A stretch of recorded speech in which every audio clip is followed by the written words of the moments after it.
нашого першого спікера. Це Найджел Осборн. Він... Проблема. Так. We are happy to welcome Nigel Osborne, our next speaker. Вибачте, одну секундочку. Я хочу представити ще одну координаторку нашої конференції, модераторкою. Це Вероніка Склярова. Вона, власне, керівниця проєкту Art Therapy Force, завдяки якому ми, власне, змогли познайомитися з такою кількістю людей. Вероніка, я вас вітаю і чекаємо вас на наступних панелях і долучайтеся до наших дискусій. Отже, тепер все ж таки Найджел Осборн. Да, Аліна, я просто хочу сказати, що я дуже радію, що віднедавна ми можемо сказати, що він є почесним доктором нашого університету, окрім всіх тих регалій, які ви можете прочитати в програмці.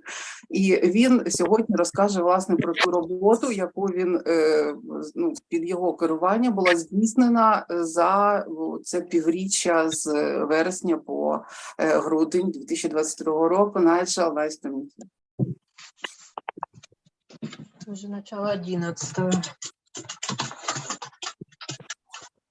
So, Nigel, we are happy to welcome you for your word.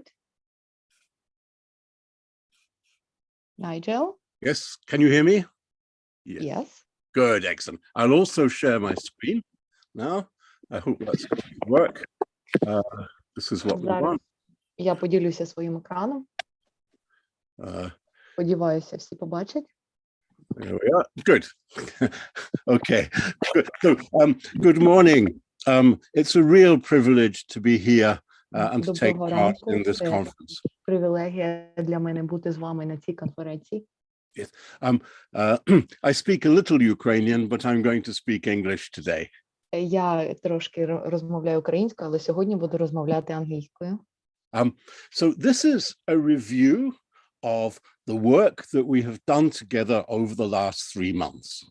Це підсумок роботи, яку ми зробили за останні 3 місяці. There have been a number of participants in this collaboration, but the main ones are your university in Kharkiv, the Ukrainian Catholic University in Lviv, and very key to this collaboration, Veronika Sklerova and Art Dot and Parade Fest, the NGOs that have helped to bring us together. Було багато учасників, але я хотів би виділити, що з України це був Львівський університет, з Харкова Харківський університет мистецтв та Вероніка Склярова зі своєю організацією, які зробили дуже важливий внесок. Good. Let's look at an overview of the period of October to December. Давайте подивимося на період з жовтня по грудень. We've been working in 3 ways. Ми працювали 3 шляхами. We have been running a course for students, a semester course. Курс, семестровий курс для студентів. In the center of our work has been work with children. У центрі нашої праці була робота з дітьми. And finally, we've been also doing some continuing professional development for professional musicians and psychologists. А також ми працювали над продовженням над продовженням праці з професіональними музикантами. So the first part of it, the course, I will describe in detail in a moment, but for the moment, just to say that we've called this a music in the community course. Зараз я дуже подробно опишу сам курс. And it really is focusing on the biological, psychological, and social nature of music and the creative arts. І цей курс опирався на біологічний, психологічний та соціальну природу музики. We are not calling it music therapy or art therapy yet. Ми ще не називаємо це терапія музикою або мистецтвом. Because we have a journey to make. Тому що для цього потрібна певна подорож. Yes, in order to create the conditions for full clinical music therapy. Для того, щоб створити повну музичну терапію музикою, повну картину. However, from the basis of community music or music in the community, we can begin to build this practice. Але цю практику ми можемо починати конструювати з музики у суспільстві. Yes, exactly. And indeed prepare the way for music therapy. А також підготувати шлях для виникнення музичної терапії. The children we worked with was in the Levandivska Emergency Center in Lviv. Діти, з якими ми працювали, були у Левандівському притулку міста Львів. Here we invited students from the Catholic University, the Ukrainian Catholic University, to be on placement. So the students were studying the academic, scientific part of their course, but they were also working in the shelter. І сюди ми запросили студентів католицького університету, які вчили академічний курс, і паралельно вони залишалися у притулках для праці з дітьми. And about 60 children. Біля 60 дітей. And in Kharkiv, we worked in hospital number 16. В Харкові ми були в лікарні номер 16. It is a department of hematology for children. Це відділення гематології для дітей. And we worked with the children from the recently liberated villages. І там ми працювали з дітьми з недавно деокупованих територій. And we collaborated with a number of NGOs, including Radio, the Island of Goodness, Ostrov Dobra, and Relief Coordination Center Kharkiv. І там нам допомагали неправительственні організації, такі як Радію, Островок Добра, Координаційний центр допомоги. And we are very grateful to these organizations for their collaboration. І за їх співпрацю ми їм дуже вдячні. Then finally, our continuing professional development course, which was organized by ArtWart, and also was feeding into the work with children. А також ми продовжували академічний курс, і це все разом з працею з дітьми. Right.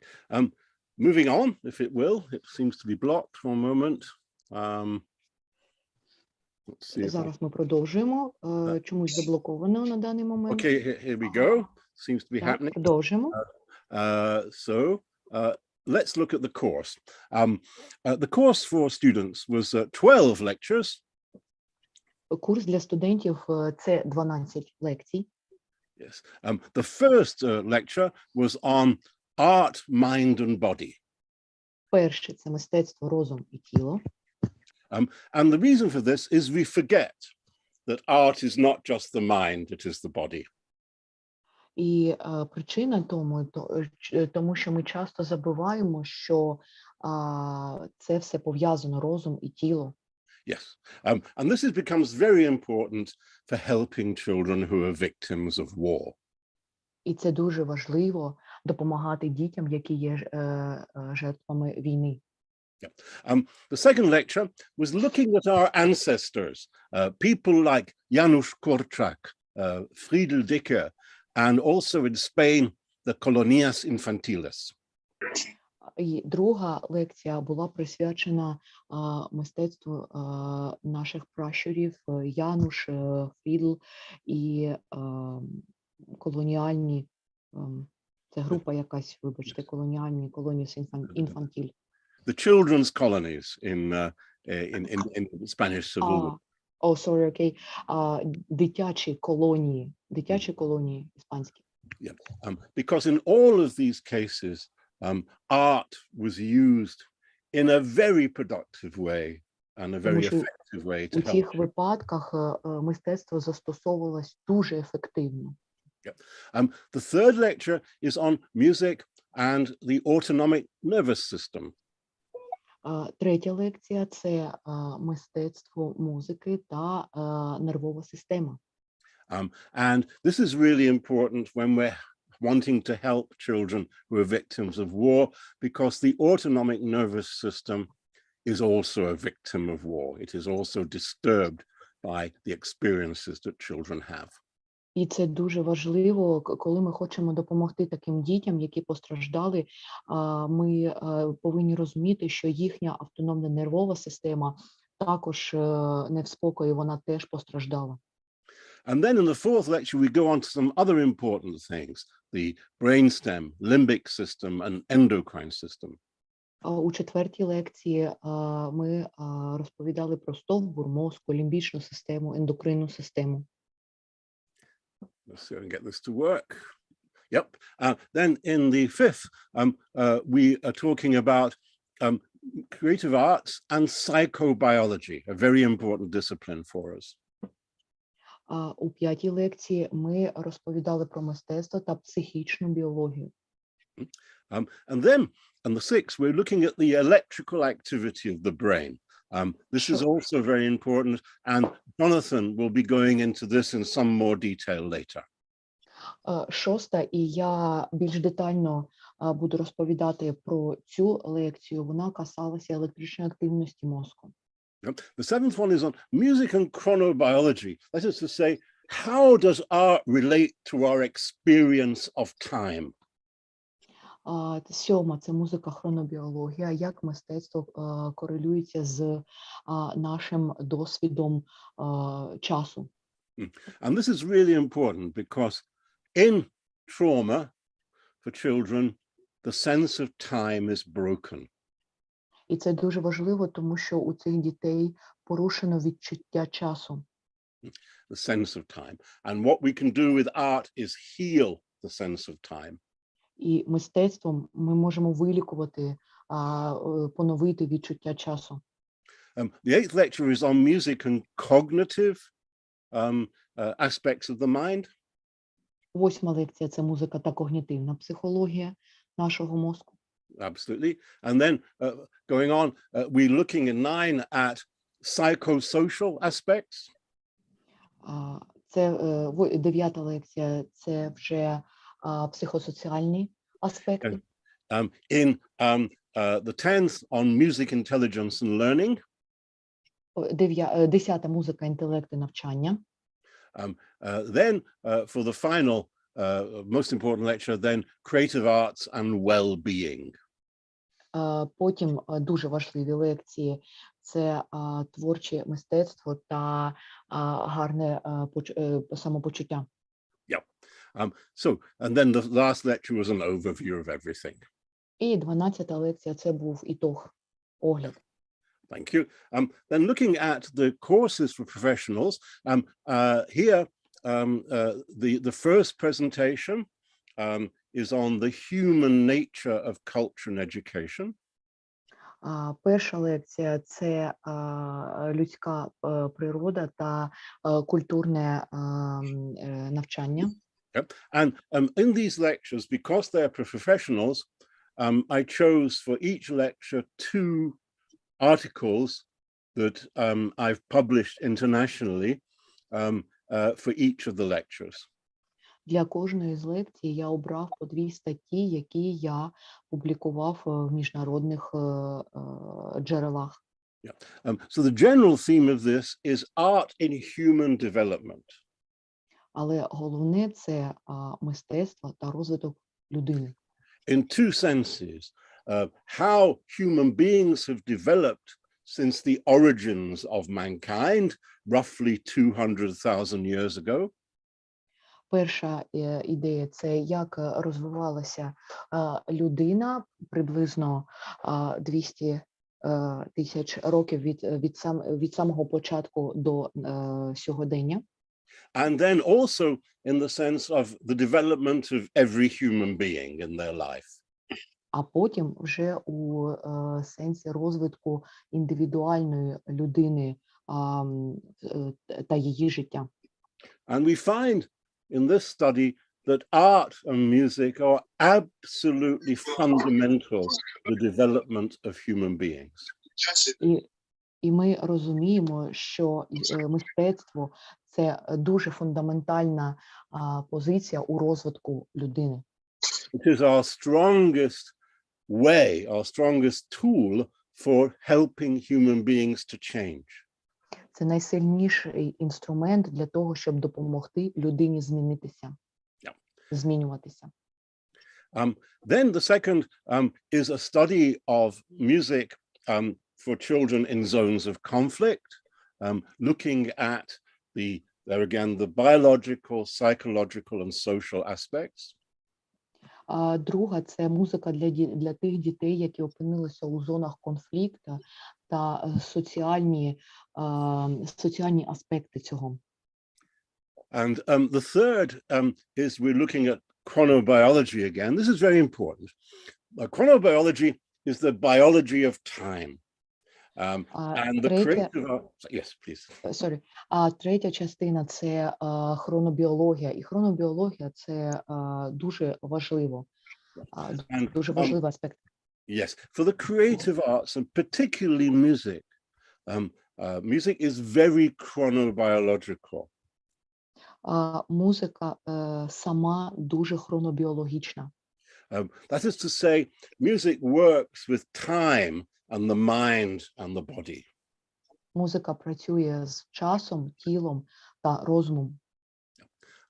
The final one for the professionals was looking at one particular psychobiologist, a colleague of mine, Colin Trevathan.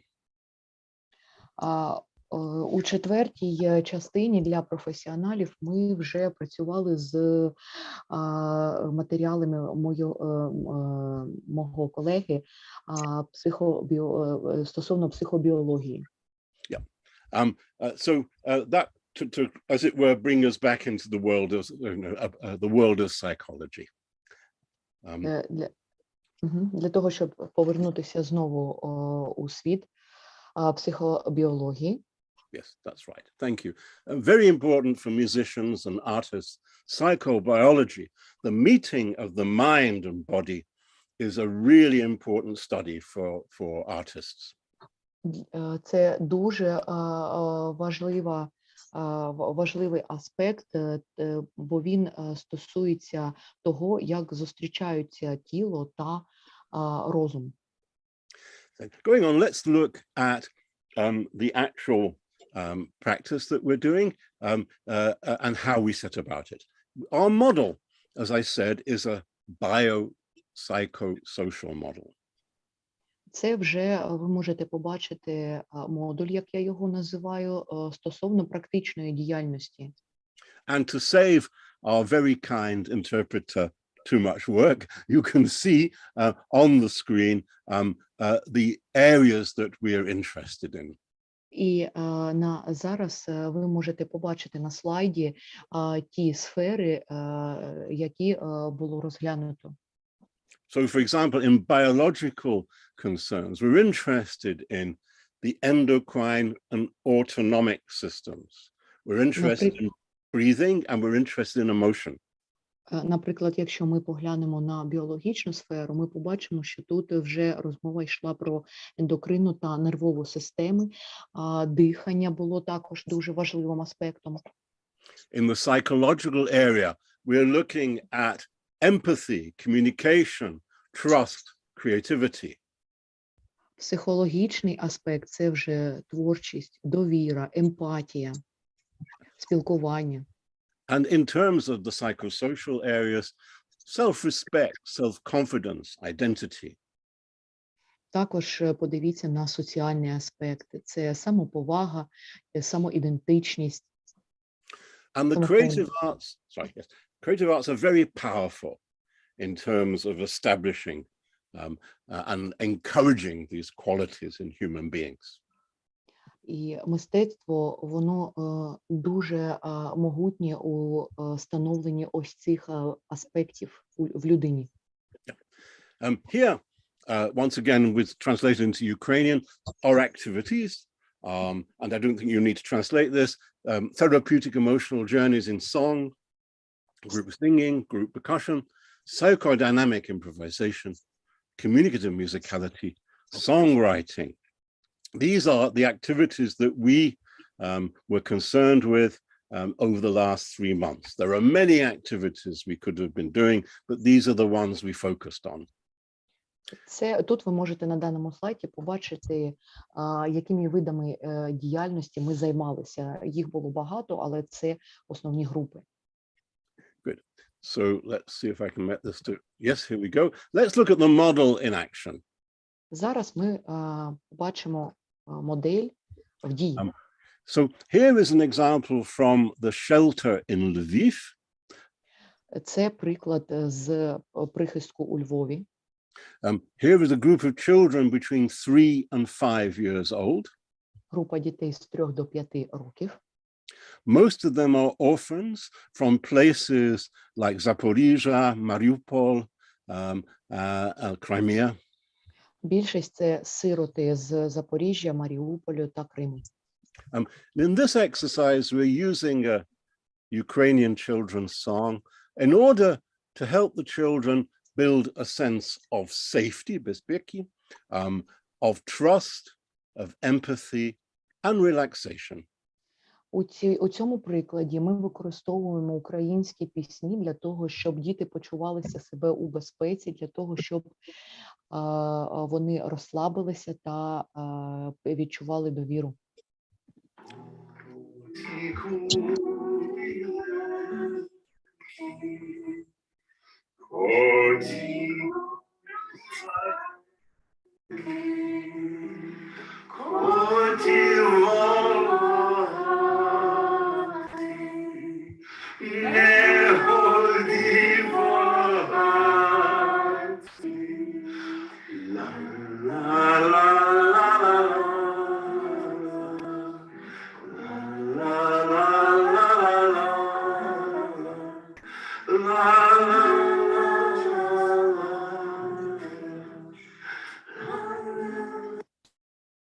And then the same group, I have bought a cat, a toy cat, and we are now using the cat to help the children with their sensory stimulation, with their sense of space.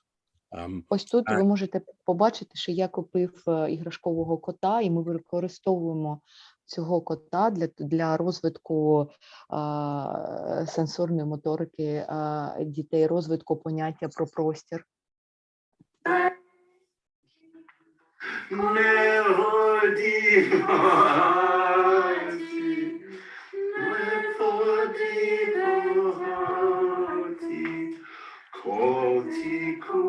And so on. And we give the cat to the children and we play with the cat.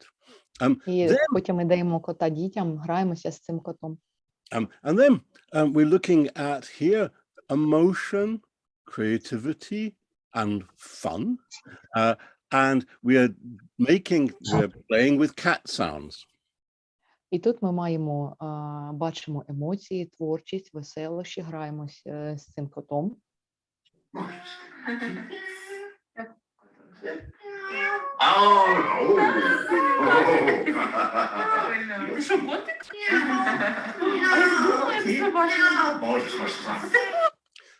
And here we're looking at the next thing at chronobiology, looking at how music can help our sense of time. Бачимо, як нам музика допомагає відчути час, це хронобіологія. We're looking at the children's capacity to move and act. Бачимо, як діти мають можливість рухатися. And synchronization. А також синхронізацію. These are all things that get lost in war. Це всі ті речі, які тіряються продовж війни. Yes, get lost in war. And you can see here that some of the children are able to clap and some are not able. І ви бачите на відео, що деякі діти здатні хлопати ручками, а деякі ні. Sorry.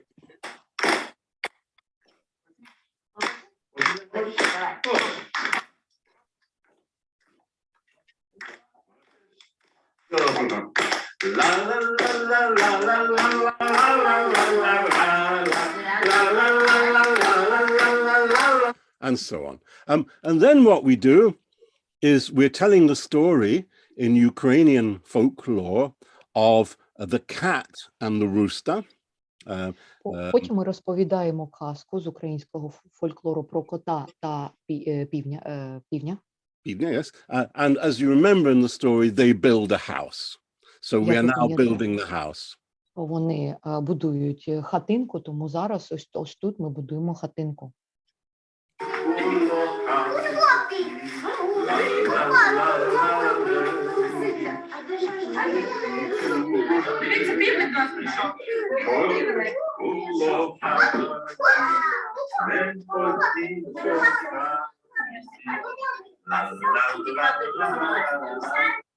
So we're giving the children a sense of safety and of home, of making a space where they feel safe.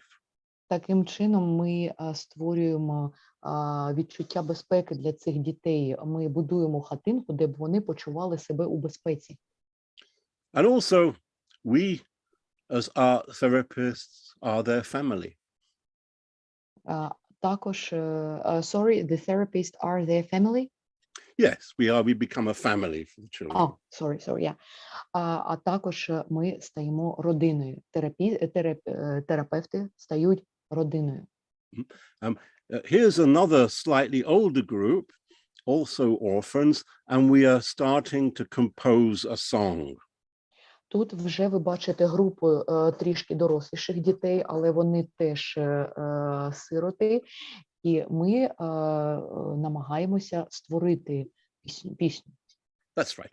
And the children, we do this in a very honest way. The children themselves choose the words, and the children also make the music. We have a method for helping them. Тут все чесно, тому що діти самі обирають слова для своєї пісні, вони самі придумують музику, ми їм допомагаємо.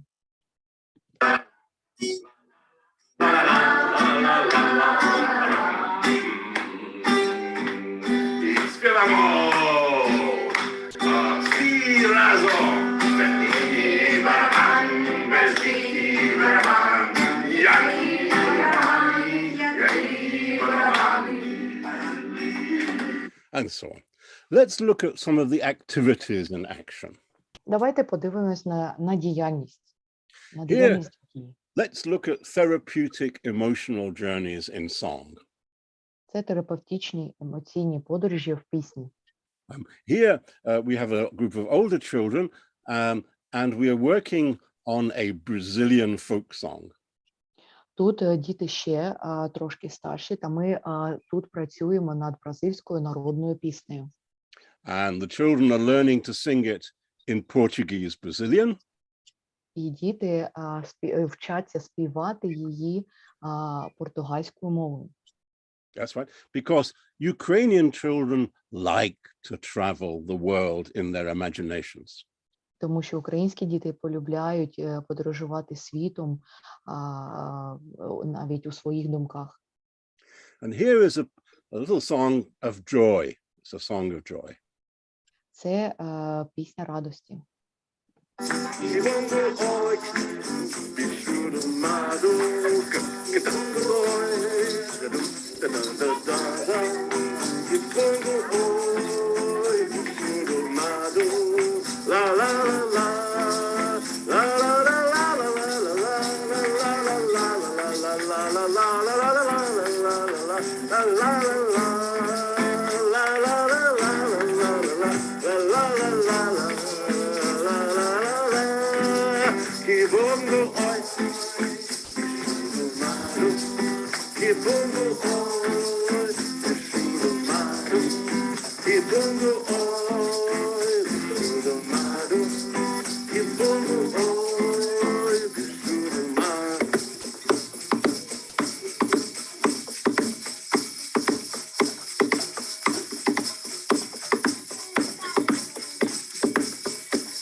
and so on. It's possible to see that in these children who've had to experience a lot of sadness, that we can bring a little joy into their lives.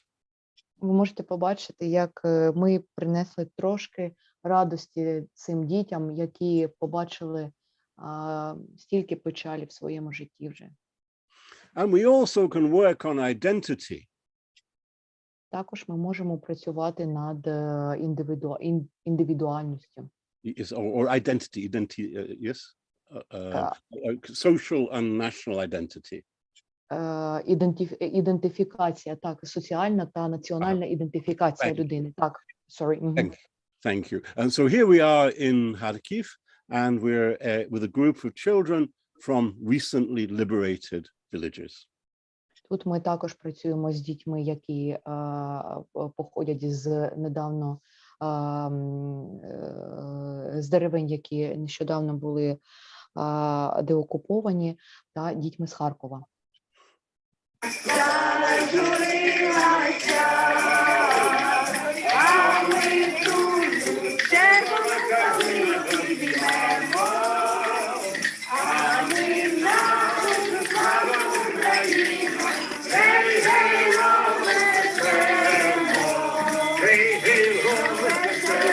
And so on. Then looking at some group percussion exercises. Потім ми можемо подивитися на групові вправи. Thank you. Back in Lviv here. Знову до Львову повертаємось. And here we can see interesting thing happens. There is a boy, an older boy, maybe 17 years old, 16, 17 years old, who enjoys beatboxing. That's making rhythm with his voice.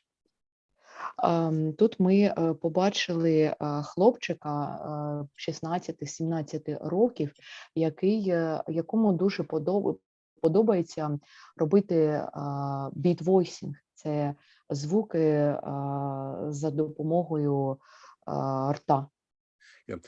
So here we become his percussion orchestra.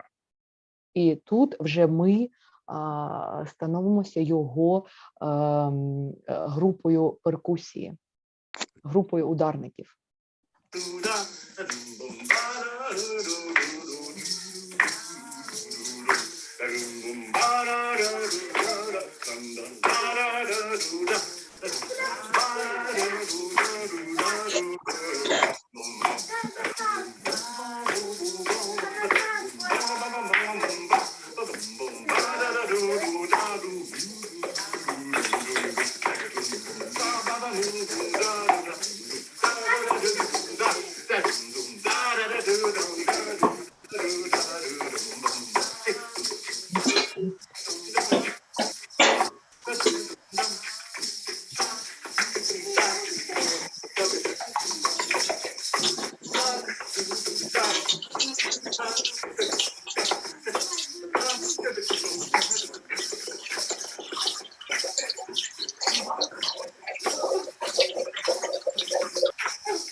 So we are here to help the children develop their own creativity as well. І ми також є тут для того, щоб діти могли розвивати власну творчість. Here's an example of psychodynamic improvisation. This is where we use music to go deeply into the feelings of other people. Тут ви можете побачити приклад психодинамічної імпровізації, де людина повинна піти вглиб себе. And you can see how the children begin to make a dialogue with me. І ви можете побачити, як діти починають свій діалог зі мною.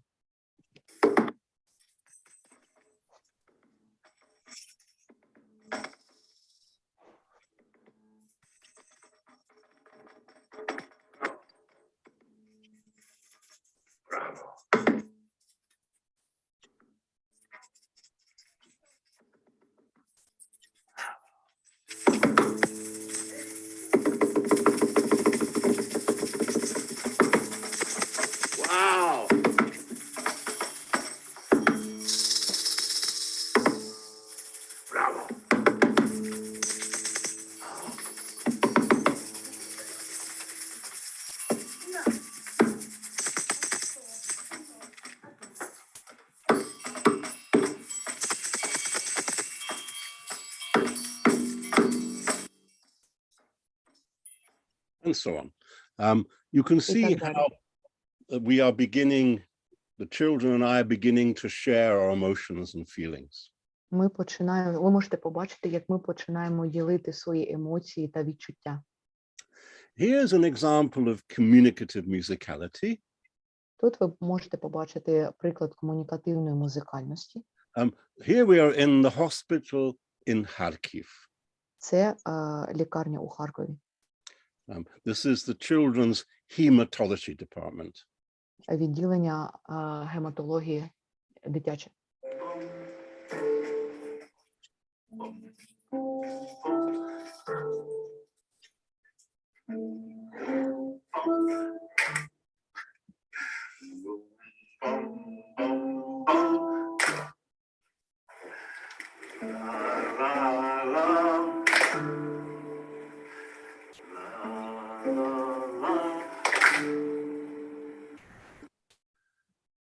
And so on. І так далі. Songwriting. This is a very important activity. It gives the chance to children to express themselves in both words and music. Написання пісень – це дуже важлива діяльність, тому що вона дає можливість дитині виразити себе словами або нотами.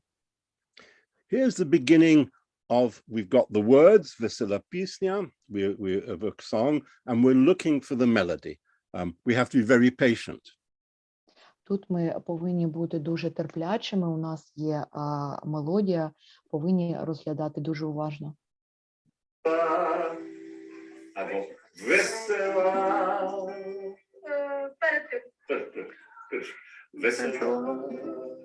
So we have the first note. Перша нота. Весела пісня, весела пісня, весела пісня, весела пісня, або весела пісня, або весела пісня, або весела пісня.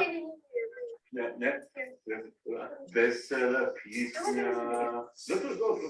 Весела пісня. Весела пісня. Ми маємо вниз піти чи нагору? Весела пісня. Okay. Good. So we've got that. And then here is the song as it emerged. А ось пісня, яка з'явилася. Весела пісня про Україну, велику незалежну солов'їну, за друзів, солов'їну, ла-ла-ла-ла-ла, ла-ла-ла-ла, ла-ла-ла, ла-ла-ла-ла-ла-ла-ла-ла-ла-ла. Всі разом весела пісня про Україну, велику незалежну солов'їну, за друзів солов'їну. And then Marta plays it for us on the piano. Це Марта грає цю пісню на цьому інструменті, на піаніно.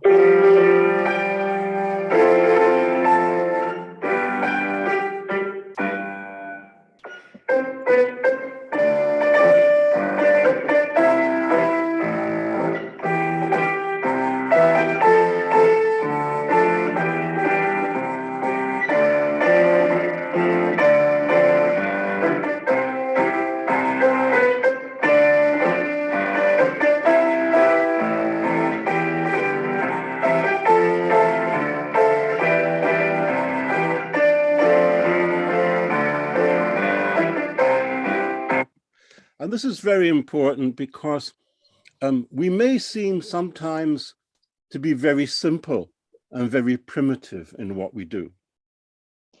Це дуже важливо, тому що інколи ми можемо вважатися примітивними, простими в тому, що ми робимо. But we mustn't forget that in music and art, there is a line, hot line, joining simplicity with sophistication. Але ми не повинні забувати, що у музиці, у музикальному мистецтві є лінія, яка поєднує простоту та достатність. That's right. So, in other words, we must always be looking for the most beautiful that we can Ми achieve повинні and the best. завжди бути в пошуках простого для того, щоб знайти найліпше. We have to have the patience to work with the most dirty, simple, difficult things and to accompany them on the journey to something beautiful. Ми повинні змиритися з тим, що у своєї подорожі до прекрасного ми можемо поєднувати, знаходити, мати справу з не дуже гарними речами, але приводити їх до прекрасного. Yeah. So my last example, this is my last, Це останній приклад. is from Kharkiv. Харків. And this is the beginning of composing a song about an aeroplane. Початок створення пісні про літак. And I'm hoping that in the next presentation, you'll see how this simple song took a journey to sophistication. І я сподіваюся, як у наступній презентації ви побачите подорож цієї пісні від простоти до достатності.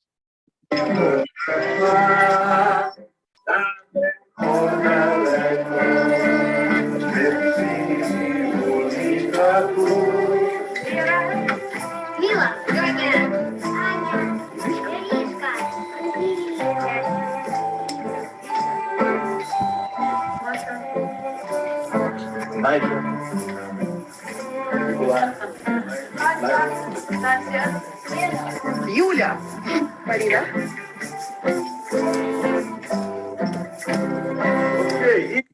And so on. So what I wanted to say was a big thank you to the people that accompanied me on this journey in the last 3 months.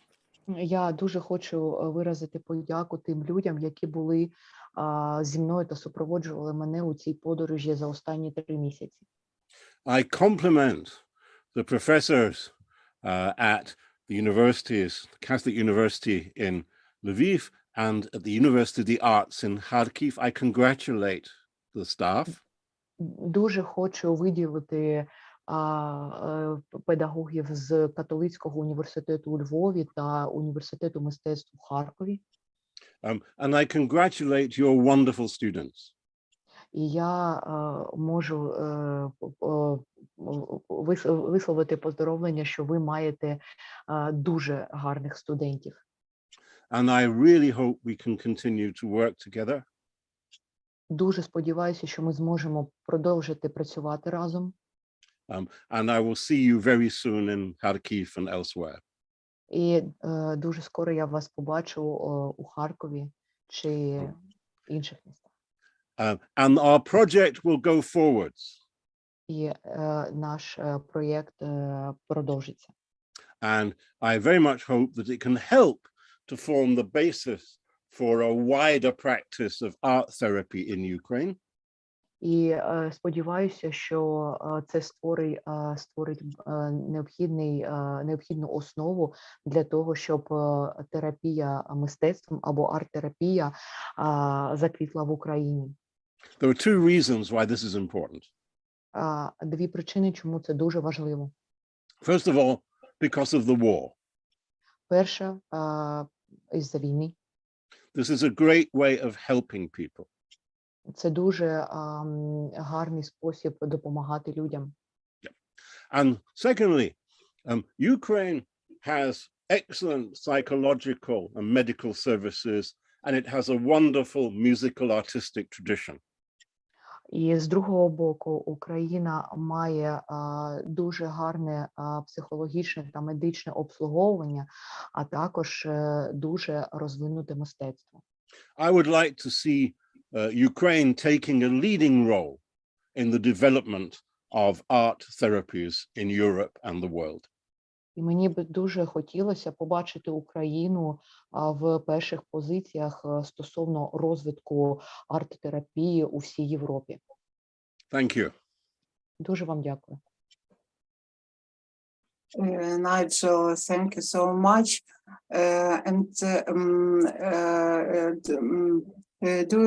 Do you mind if our students give presentation and then have question maybe for you and them? Okay. Yes. Good. Good. Я дуже рада, що сьогодні наші студенти, які працювали власне над курсом разом з Найджелом, а також працювали з дітьми у Харкові і у Львові, сьогодні зроблять таку невеличку презентацію і рефлексії стосовно курсу, який вони пройшли, і презентують дуже коротенькі ролики, власне, про що говорив Найджел, які будуть демонструвати і їхню роботу, і заранжування, і роботу, власне, з дітьми. Я прошу Олена Пригункова, Данило Лазарев і Вероніка Івоніна. Вас до слова. Дуже дякую. Good day. My name is Elena Prigunkova. I'm student of Kotlяревский, Kharkiv University of Arts, and I'm composer. It's a great honor for me to perform at this event. So I have to speak Ukrainian because the topic is quite complicated. Тож, я хочу сказати, що після проходження курсу Найджела Осборна Music and Creative Arts in the Community для нас усіх відчинилися ще одні двері. After we took the course with Nigel, there are new doors opening for all of us. У Харкові дуже добре розвинена область освіти у сфері медицини та мистецтва. І у нашому місті виросло багато вчених та професорів, що роз'їхались по всьому світу. Проте арт-терапія як наука – це щось нове. Kharkiv is well developed in education in medicine, for example, and in arts, but there are a lot of famous people who studied in Kharkiv, and now we can find them all over the world. But art therapy is something new and is not that well developed. І ми, студенти, хочемо продовжувати допомагати дітям. І для цього плануємо створити студентську арт-терапевтичну спільноту Харківського національного університету мистецтв імені Котляревського, де керівник, доктор мистецтвознавства, професор Юлія Ніколаєвська. And we, the Kharkiv students of the Art University, would like to continue this work in this direction, and therefore we are interested in creating art therapy community under within the framework of University of Arts at the department under the guidance of Yulia Nikolaevska. Ця спільнота нам потрібна для того, аби обмінюватися досвідом і знаннями, централізовано продовжувати волонтерську діяльність і підтримувати один одного, що важливо для викладачів та терапевтів. And this community is very important for us to share experience, to go on our volunteer work and support each other. Також ми хочемо розвивати в Україні напрямок наукових досліджень у області медицини, взаємодії, неврології та музики. Also, we are interested in developing a new direction of medicine in Kharkiv. This is art, therapy, music, and neurosystem. І у наших планах долучати студентів та викладачів різноманітних спеціальностей, аби працювати разом. And we would like to attract students and lecturers to work together. І ми будемо дуже щасливі, якщо спікери, які сьогодні тут, будуть надалі працювати з нами, проводити консультації, можливо, продовжувати практику сумісно. And we'll be really happy if the speakers who are here today will continue sharing their experience, maybe providing some consultations or practical advice to us. І взагалі ми дуже вдячні Найджелу Осборну. Його курс дав нам багато натхнення та наснаги для подальшої праці у цьому напрямку. We are very grateful to Nigel Osborne because his course gave us a lot of inspiration to go on doing this. Ну, тож я можу довго розповідати про свій досвід практики, але я надаю слово своїм друзям, які більш детально мають розповісти про їх досвід. Ніка, Даня, ви тут? I can talk a lot about this, but I would like to give the word to my friends. Тож, після того, як Вероніка та Даня мають розповісти про свій досвід, ми подивимось фільм, у якому побачимо результат нашої роботи. So after Veronica and Daniel talk about their experience, we'll watch a video on the results of our work. Дякую. Прошу, Данило. Так, дякую. Дякую. Всіх вітаю. Я буду доповідати англійською. Okay. First of all, I'd like to greet everyone who has joined today's meeting. Перш за все, привітаю всіх учасників сьогоднішньої зустрічі. I'm Danil Lazarev, the second-year student in Composition Department of Kharkiv Arts University, and I'm grateful to all of you for attending the presentation of our short movie. І я студент другого курсу відділення композиції, і я радий представити вам своє відео. What is wonderful about this project? We've got an opportunity to get together during these times when all the people are scattered around the world and we're all scared of getting shelled every day. В цей період люди розсіяні по всьому світу, і кожного дня існує ризик того, що людина попаде під бомбардування.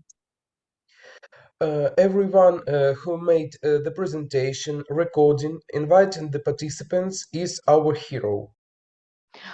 Кожен, хто приймав участь у записі, у створенні, це наші герої. It was really nice to meet some of my colleagues and professors and to chat with them in person. Було дуже добре, дуже приємно зустріти деяких моїх колег особисто та мати з ними розмову. Working together brought us cheerful and inspiring emotions. It was interesting to prepare the Christmas design staging to make the videos feel festive and convivial.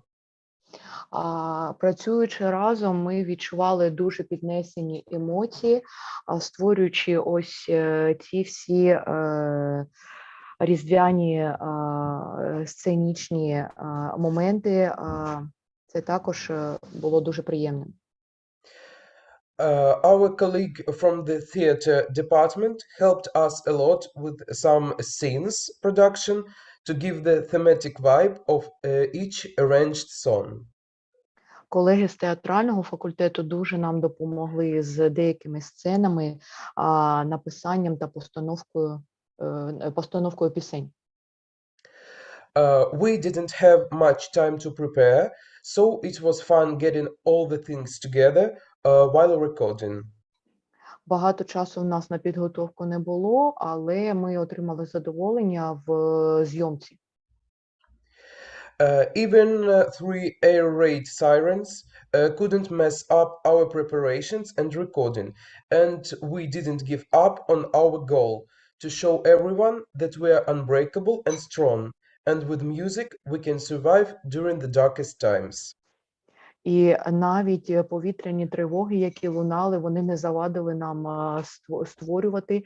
І ми хотіли показати усім, що нас неможливо зламати. І музика допомагає нам, творчість, пробачте, допомагає нам пережити навіть найтемніші часи. Talking about my work, White Airplane Maria, I wanted to make it sound playful and light, representing our pride, the biggest airplane, which is flying like a free bird all over the planet.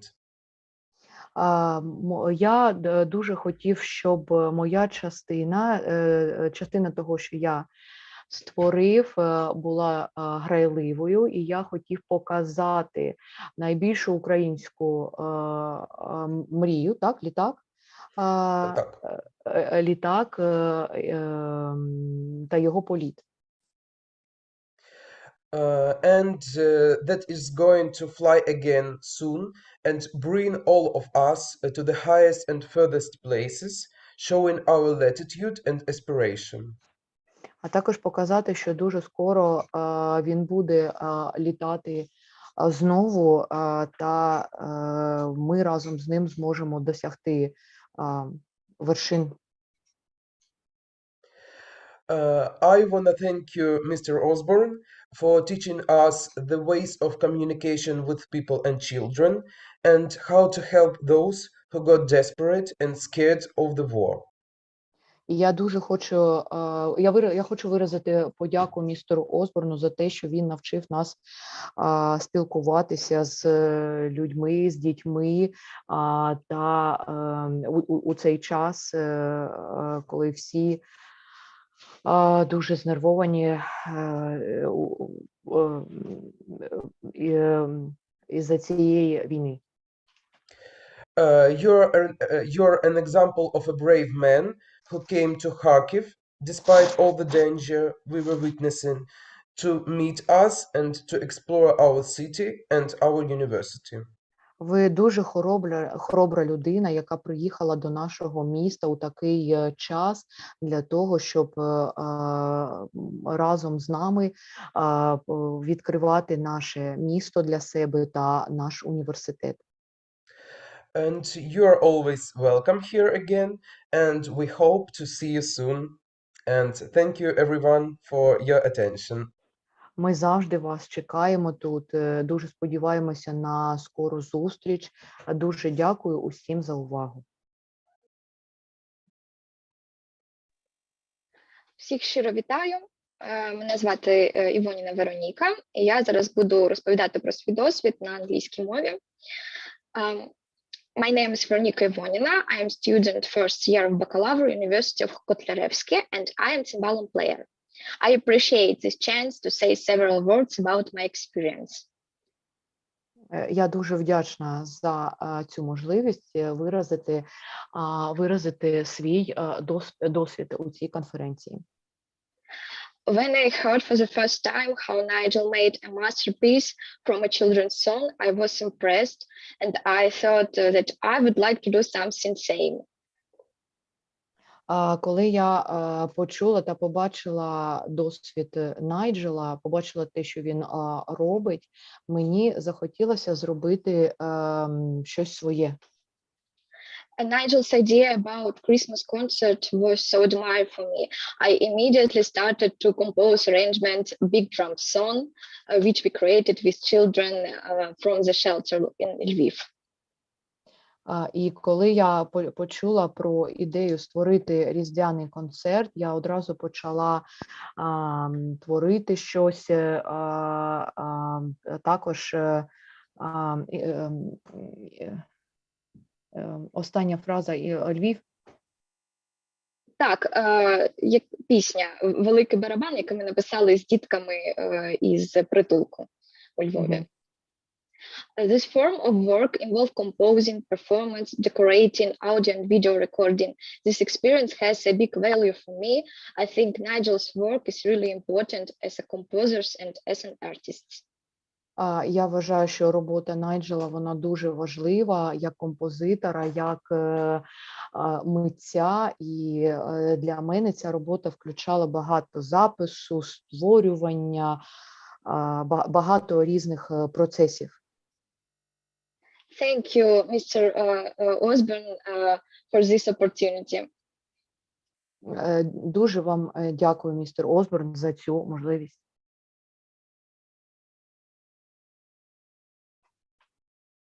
Отже, можемо показати, да, Олена? Чи я? Так, я думаю, що ми можемо показати. Ми всі вже розповіли про свої враження, тож можна подивитися на наш результат роботи. Now we can see the result of our work. Watch the video.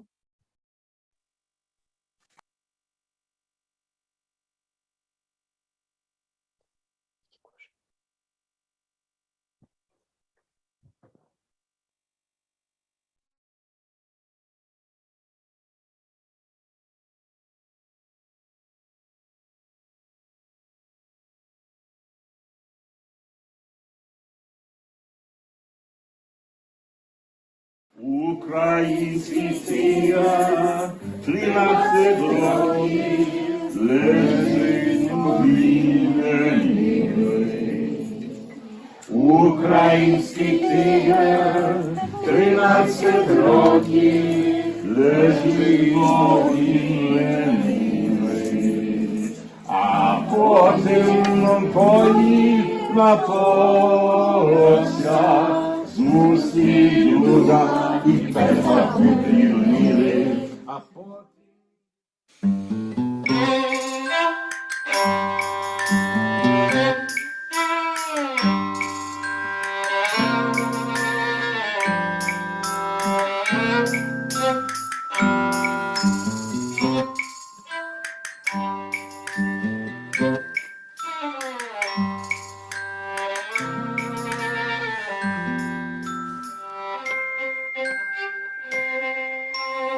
Український тир, 13 років, лежить повінь лемивий. Український тир, 13 років, лежить повінь лемивий. А потім він поїв та погрався, зустрів друга та перестав бути лінивим. А потім він поїв та погрався, зустрів друга та перестав бути лінивим. Зустрів друга та перестав бути лінивим.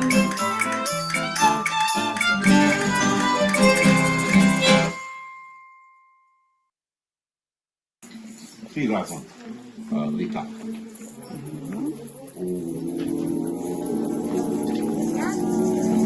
Міла! Звук.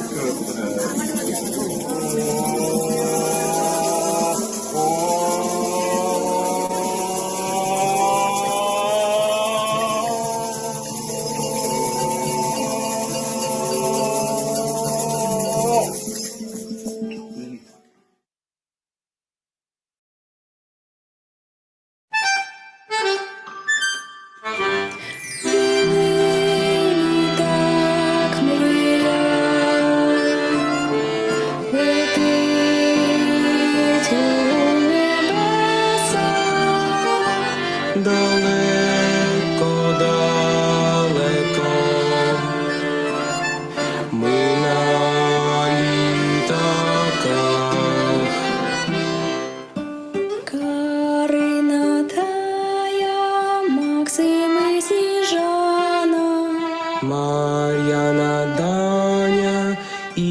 та Уляна. Олена, мама, Коля та Яна, Ігор, Андрійко, Марина та Ганна.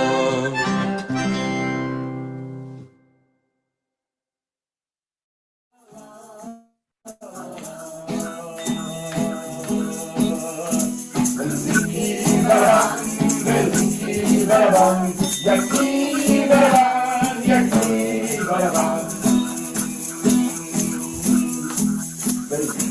Барабан, барабан, який барабан,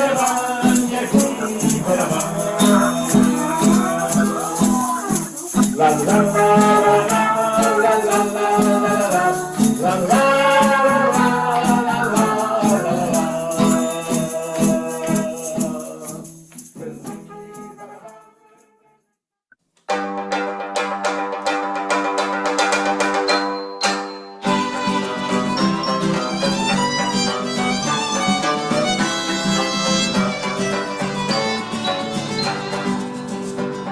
Великий барабан, великий барабан, який барабан, який барабан. Великий барабан, великий барабан, який барабан, який барабан. Маленька гітара, маленька гітара, яка гітара, яка гітара. Маленька гітара, маленька гітара, яка гітара, яка гітара. Зелене піаніно, зелене піаніно, велике піаніно, велике піаніно. Зелене піаніно, зелене піаніно, велике піаніно, велике піаніно. Маленька скрипка, маленька скрипка, гарна скрипка, щаслива скрипка.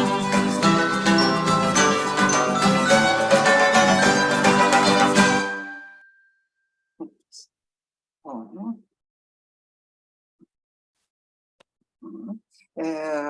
Я щось Zoom сьогодні трохи. Я дуже дякую нашим студентам за те, що вони підготували ці ролики. І взагалі я хочу сказати своє враження від того, мені видається, що саме така композиція, професійна, можна сказати, композиція, вона надихає дітей і на подальшу творчість. Тобто їм дуже важливо, ті діти, які побачили цю пісню от у вигляді професійної музики, створеної, їм дуже цікаво надалі працювати і створювати. Наприклад, ми це можемо спостерігати з тими дітьми, з якими ми можемо далі працювати, да? Наприклад, у лікарні. І тому я думаю, що цей метод, він працює. І я думаю, що в нашому, дякую Олені за пропозицію створити таке студентське ком'юніті стосовно арт-терапії. І я думаю, що ми маємо його створити і на базі нашого центру, і для того, щоб допомагати, ну, щоб принаймні нашим харків'янам. Я дуже дякую за можливість висловитись і запропонувати таку ідею. І це дуже для нас такий шанс великий. Дякую. Дякую. Скажіть, будь ласка, якщо є якісь запитання, то ми можемо їх, власне, озвучити, а якщо ні, є, да? Давайте не дуже довго, бо у нас спікери, вони чекають наступні. Будь ласка, давайте. Я бачу Анастасія Головко, так? First of all, Nigel, I want to say thank you for all your great job. And my question is, if it's possible, could you please quickly tell us your story, why you decided to dedicate your life to music therapy, how you become with this idea? Thank you. Анастасія, це довга історія, Анастасія. Чому ви вирішили Just two займатися words. музикальною терапією? Дуже коротко, якщо можливо. Good. Should I answer? Yes. Since as long as I can remember, I was fascinated by music. Скільки я можу пам'ятати, я був очарован музикою. And I was every day of my life, I think about the mystery of music. Кожного дня свого життя я думав над загадковістю музики. Why is this thing so important to us? Why does it change the way we feel and think? Чому це так важливо для нас? Чому це змінює те, як ми відчуваємо? So it was logical for me as a musician to want to work in this way. It was logical for me to want to use music to change and help people. І тому, як для музиканта, це був природній шлях для мене використовувати музику для того, щоб щось змінювати. I think the opportunity for altruism is a plus. Можливість альтруїзму – це плюс. Yes, but for me, the origin of this is fascination. Але для мене причина, початок – це дуже цікаво. Yeah, fascination. Yes, I'm fascinated. Thank you. Зачарован цим. Yeah, зачарован. Yes. Отже, я дуже дякую і пану Найджелу, і нашим студентам. І, чесно кажучи, прошу просто у вас такого дозволу перейти до нашого наступного спікера, бо я гадаю, що з Найджелом ми ще зможемо неодноразово поспілкуватися. Я прагну цього, принаймні. І дуже хочу запросити нашого наступного. Ви могли бачити його у роликах. Да, Джонатана Волтона. Він грав на трубі, взагалі він, можна сказати, також наш друг, який, до речі, вивчає українську мову і колись вразив мене, як він за 2 місяці вивчив її, що міг з нами спілкуватися, розумітися і взагалі навіть шуткувати. Отже, Джонатан Волтон розповість про роботу, яка тривалий час була, да, здійснювалася, про взаємини музики та епілепсії, да, роботу, вплив музики в процесі роботи над епілептичними захворюваннями. Будь ласка, Джонатан. Good morning, everybody. Доброго ранку всім. First of all, I would like to congratulate Veronica, Olena, and Danilo for their fantastic work. Хочу відмітити фантастичну роботу Олени, Даніла та Вероніки.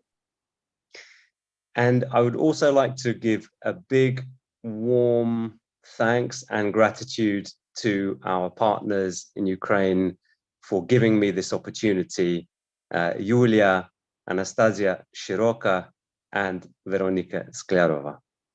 І хочу виразити дуже теплу подяку своїм колегам в Україні, які дали мені можливість виступити. Це Юлія,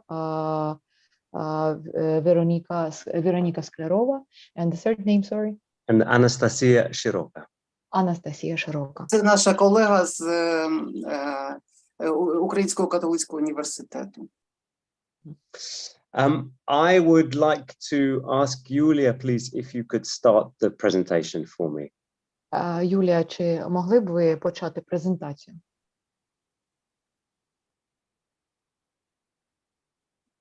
Ну, секундочку, вибачте. Так,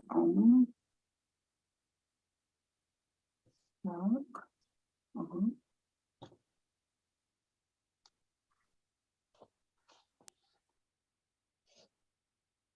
Все. Great, thank you. So I want to talk today about the project I'm working on with Nigel, which is using music to help epilepsy. Я би хотів розповісти вам про проєкт, який ми започаткували з Найджелом, використання музики для допомоги людям з епілепсією. Next slide, please, Julia. Or it's the story of how I became a sleep DJ. Історія, як я став діджеєм для сна. Next slide, please, Julia.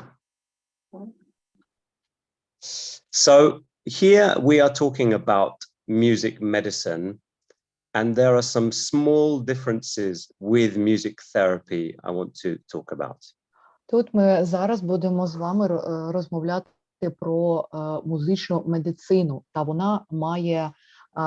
вона відрізняється від музичної терапії. The first important difference is that music therapy is based around a professional therapist. Перша різниця – це те, що музична терапія базується навколо терапевта. But music medicine works on the power of music alone. А музична медицина, музичне лікування – це музика, тільки музика. In music therapy, the process is active. So the participants are playing, composing, and listening. У музичній терапії процес дуже активний, тобто люди створюють та грають. And in music medicine, the process can be thought of as passive. А у музичній медицині процес можна сприймати як пасивний. So patients are only listening and they don't have to be awake. Тобто пацієнти тільки слухають, і для цього їм не потрібно прокидатися. Music therapy is generally given as a complementary and extra therapy to some other treatment. І музичну терапію додають до інших видів терапії. Вона доповнює інші види лікування.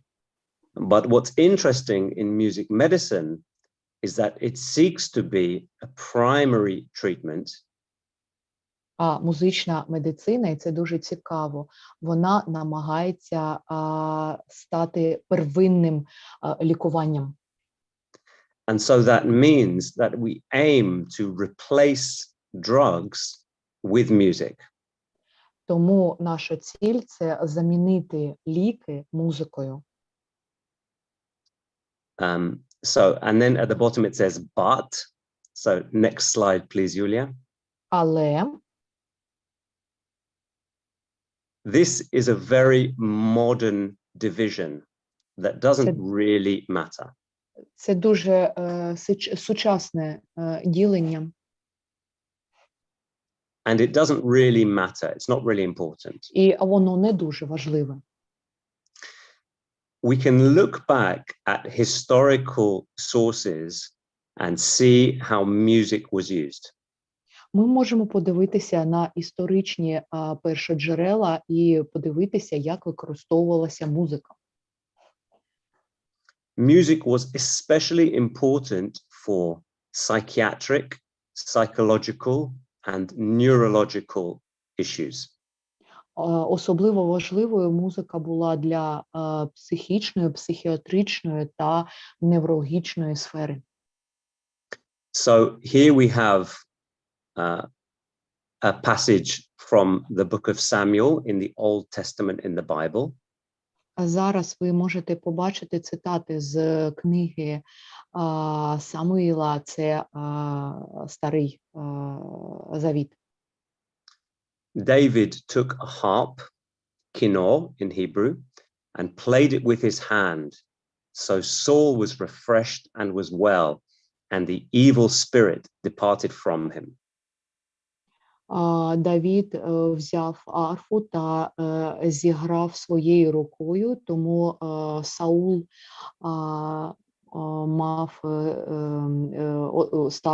Саулу стало ліпше, і злий дух покинув його. And here is a quote from an important Sephardic rabbi from Barcelona from the 12th century.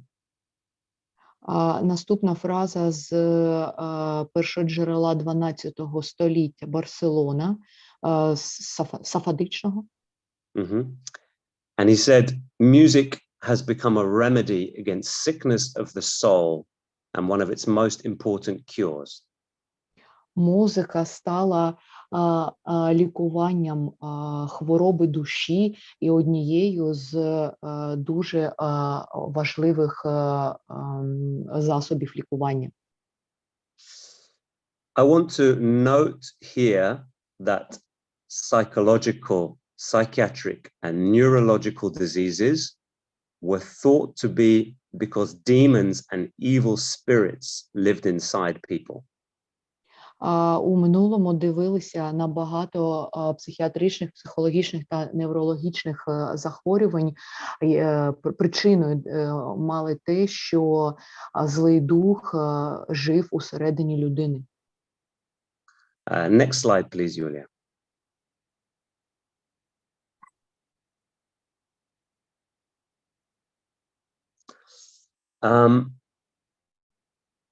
This Persian philosopher and scientist lived in the 10th and the 11th centuries, and his name is Ibn Sina.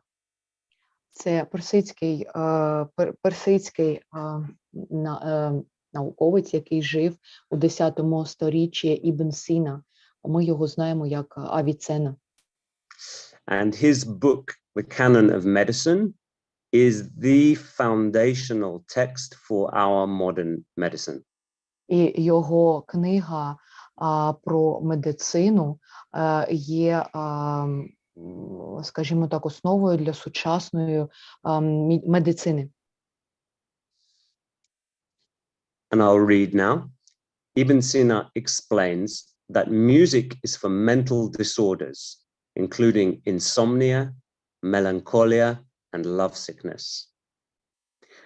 For insomnia, the treatment was to use gentle and melodious singing with rhythms, along with other treatments, such as eating cold foods, bath therapy, smearing oil on the head, the forehead, and both sides of the area between the eye and jaw, rubbing milk on the head, dropping oil into the nose and ears, opium, and recreation. Ви можете побачити переклад на слайді. This sounds to me like a wonderful treatment, and I wish that hospitals still did this today. Це звучить дуже гарно, і я б хотів, щоб сучасні лікарні використовували такі методи. Next slide, please, Julia.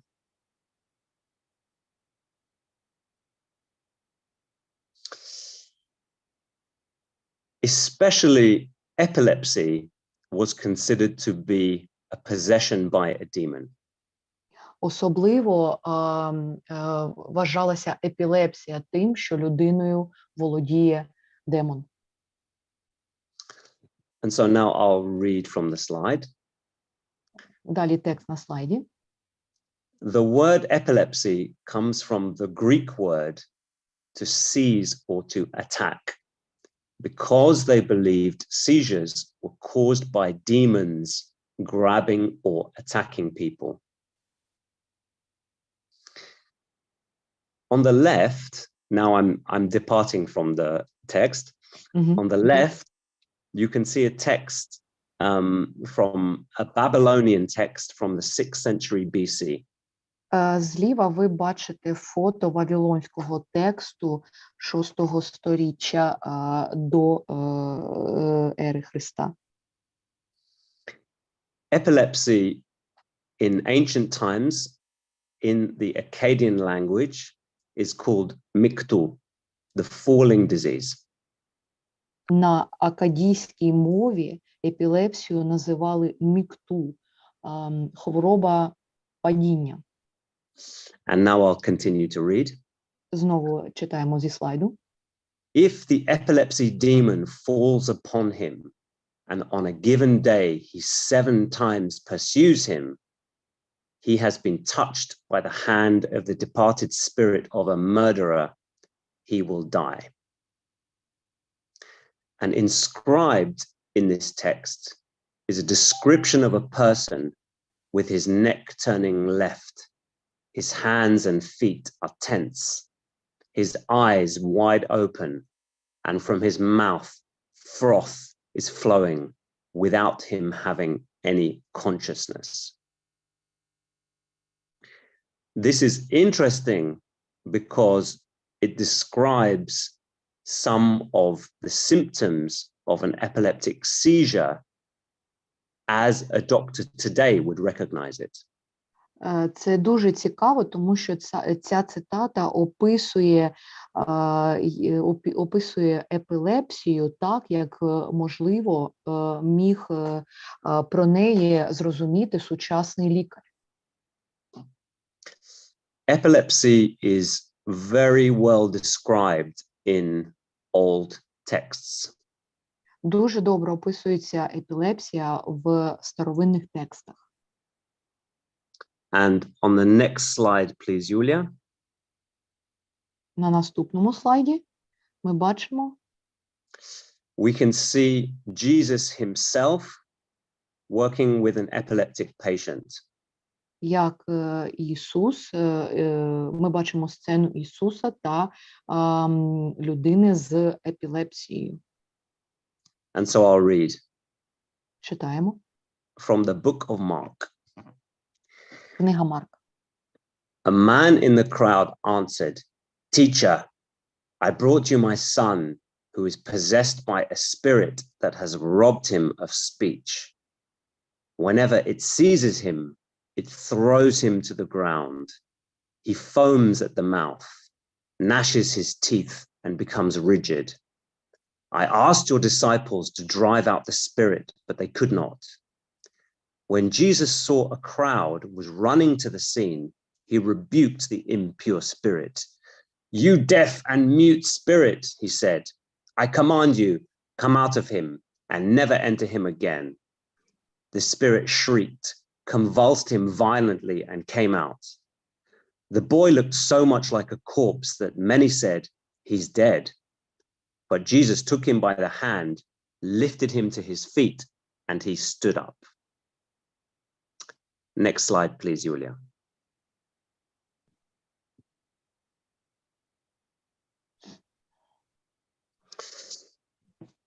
When we talk about now I would like to bring the conversation onto music and how music helps. Зараз я б хотів почати розповідь про музику, як вона допомагає. But I want to start by talking about the understanding of music in Indian culture. Але хотів би почати з того, як музику розуміють в індійській культурі. In Western music, we have 3 fundamental pillars: melody, rhythm, and harmony. В західному розумінні ми маємо 3 основні стовпи. Це мелодія, ритм, гармонія. But in India, the music is not harmonic as we understand it. А в Індії музика не така гармонійна, як ми її розуміємо. Music is performed over a drone.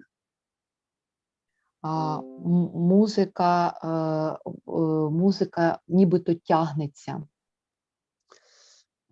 And so it's performed over one note, and there is only one note, the ground, and a melody which flies on top.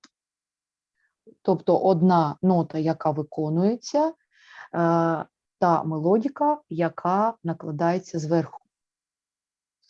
And so raga is their understanding of melody. It also has some understanding of harmony, but let's call that melody. Давайте будемо називати мелодію. Це рага. Tala is the complicated rhythmic system. Тала це це складна ритмічна система. But the third and maybe most important component is bhava. Але третій та, можливо, найважливіший компонент – це бхава. Bhava is an understanding of intention of emotion. Бхава – це розуміння намірів емоцій. The Sanskrit word means just being. З санскриту це буття. Who you are in that moment when you perform. Хто ти є у той момент, коли ти виконуєш музику. And the most important part of a musician is to be at one with the audience. І найважливіший момент для того, хто виконує, це бути єдиним з тими, для кого це виконується. Not only with the audience, but also with the gods above. І не тільки зі слухачами, а також з богами. And so bhava, sorry. And so in Indian music, we have a fundamental concept of unity of everything. Тобто в індійській музиці ми бачимо фундаментальне поняття єдності.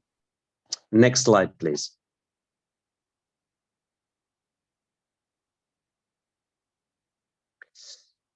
So now we can talk about the science of unity and music's relationship to it. Зараз ми можемо побалакати про науку єдності та відношення музики до цього. And this is why we no longer talk about demons, but we're able to talk in much more detail about why this works, why music works. І зараз ми можемо вже не казати про демонів, а казати про те, чому працює музика. Now I will read from the slide. Читаємо зі слайду. Entrainment is the interlocking of two oscillatory systems oscillating. Маятник. The Dutch physicist Christian Huygens, who is the inventor of the pendulum clock, introduced the concept after he noticed in 1666 that the pendulums of two clocks mounted on a common board had synchronized. So this means that two pendulums, two clocks were going out of time, and he noticed that they came together as one. Тобто маятники, він помітив, що маятники працюють як одне ціле. So let's see it in action. And Julia, could you play the video, please? Побачимо це в дії, відео.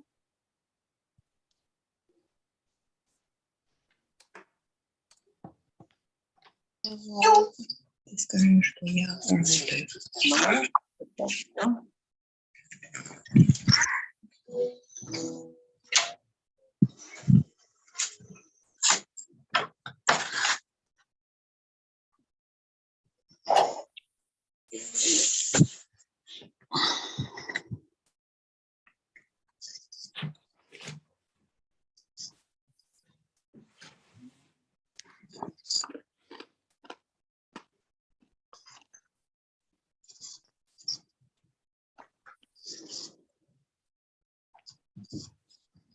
If there's a problem playing the video, maybe I can send the link afterwards.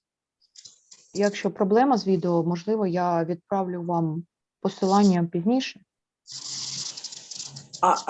Ой, вибачте, а є проблема? Не чутно, так? Взагалі не чутно, не працює, відео не працює. Мгм. Так. Бачите, давайте ще раз. Отак. Отак. А так. А зараз ще не зрозуміло. Демонстрація. А, так, YouTube. Відкрився YouTube. Все. Так, YouTube. так.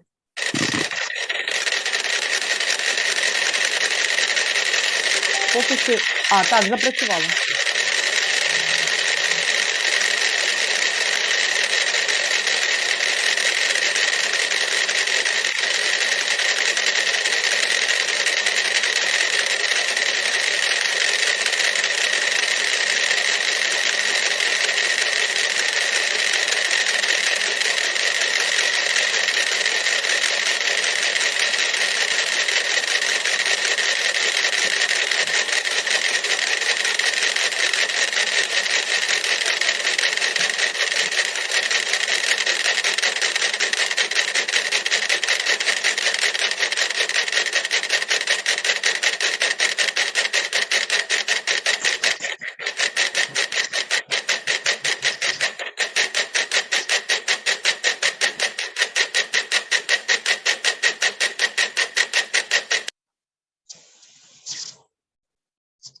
Мгм. Thank you, Yulia. Мгм. So you can see in that video how sound creates unity between separate bodies. Ви можете побачити у цьому відео, як звук створив єдність проміж ось цими одиницями. Next slide, please. Наступний слайд, будь ласка. We have 5 main types of human brain waves. У нас існує 5 основних типів коливань мозку. You can see that the ones at the top are faster and the ones at the bottom are slower. І ви можете побачити, що те, що вказано наверху, це бистріші, а внизу повільніші хвилі. We have many other rhythms inside our bodies too, like the heart, the breathing, the movement of the spinal fluid, and many others. Будь ласка, вимкніть мікрофони. Хто ти вимкнув? Так. Я, на жаль, не можу цього побачити, бо я демонструю екран. Будь ласка, вимкніть. Так, ви можете побачити 5 хвиль, справа підписані на слайді. There are other rhythms in our body, like the heart, breathing, spinal fluid, and many others. Також існують інші види хвиль, ритмів у нашому тілі. Це частота серцевих скорочень, дихання і багато інших. This is why we can use one we can control to entrain the others. Тому ми можемо використовувати ті хвилі, які ми можемо, для того, щоб впливати на інші. So this is why if you are agitated at night and you can't sleep, тобто, якщо вночі ви дуже збуджені і не можете заснути, you can use breathing exercises to slow your heart rate. Ви можете використовувати дихальні вправи to slow your heart rate down. Для того, щоб трошки сповільнити ваше дихання. To slow your heart. Вибачте, частоту серцевих скорочень сповільнити. And to slow your brain waves to help you fall asleep. а також трохи сповільнити хвилі головного мозку для того, щоб бути спроможним заснути. Next slide, please.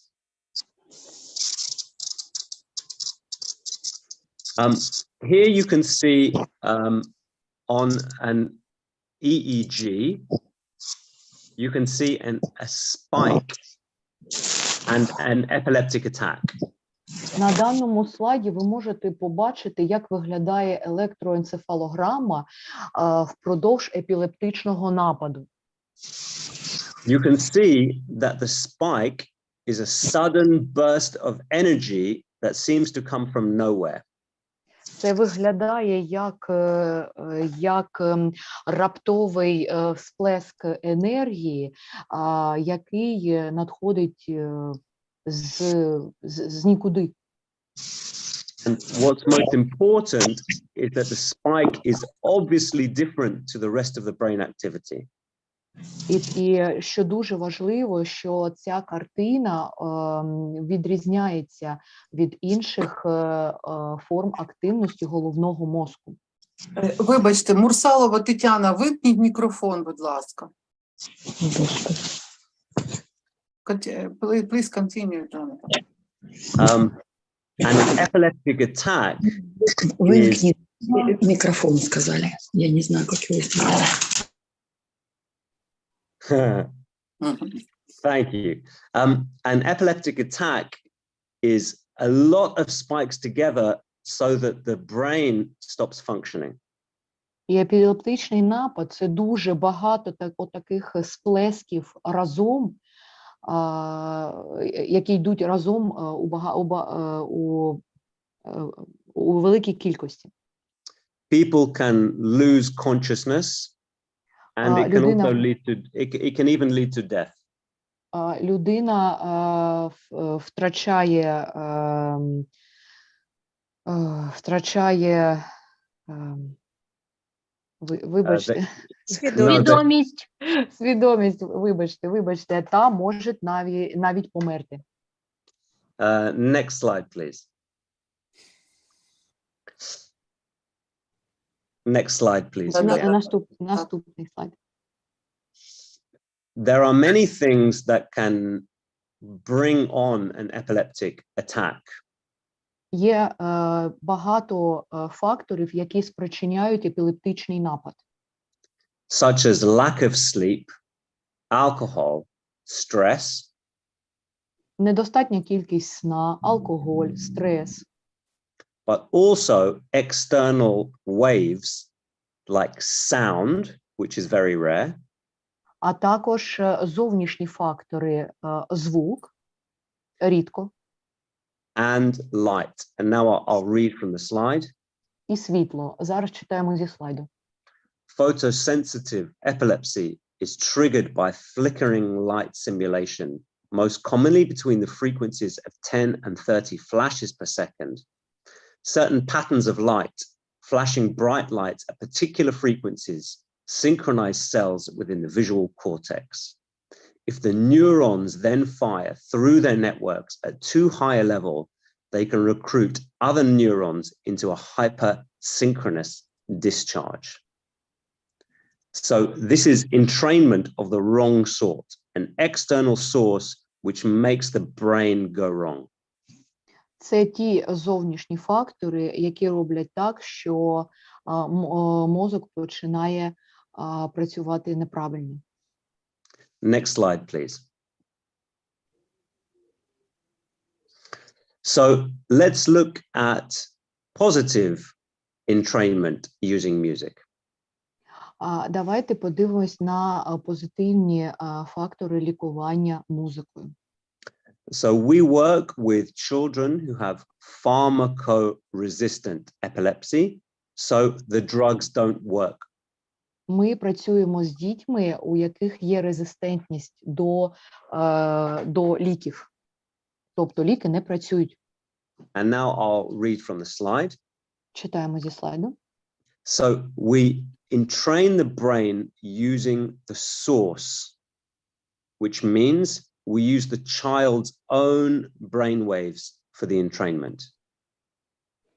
ми використовуємо хвилі мозку дитини для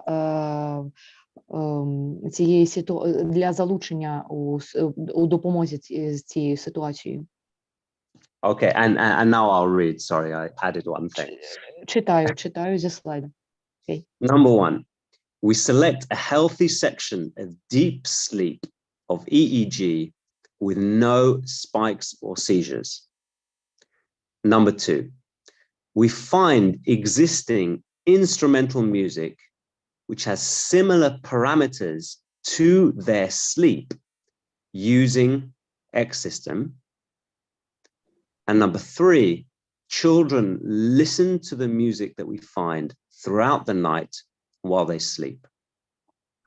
So to summarize, we play the children instrumental music, mostly Western classical music, while they sleep.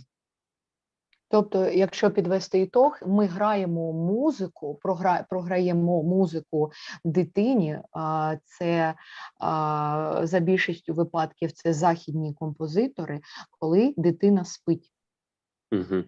Класична музика західних композиторів. And we do that using a program called X system, which identifies the different aspects of the piece of music. І ми використовуємо допомогу програми X-System, яка аналізує конкретні композиції, конкретну музику.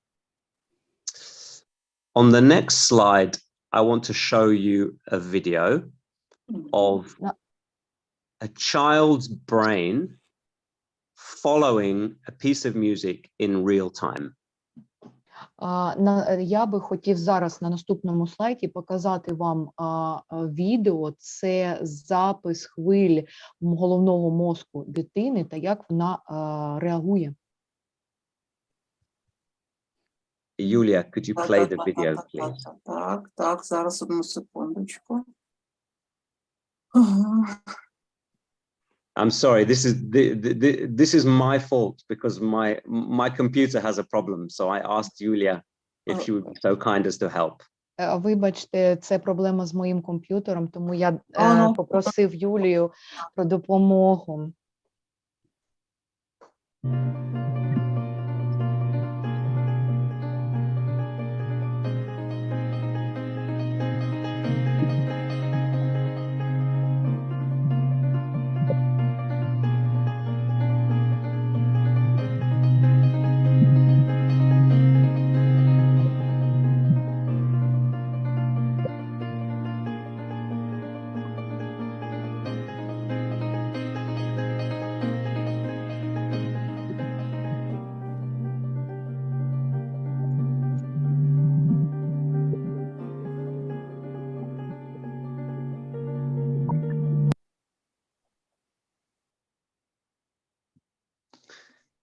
So this low sound, I don't know if you could hear it, but this was the sound of delta brainwaves. Цей повільний звук, це був звук дельта хвиль.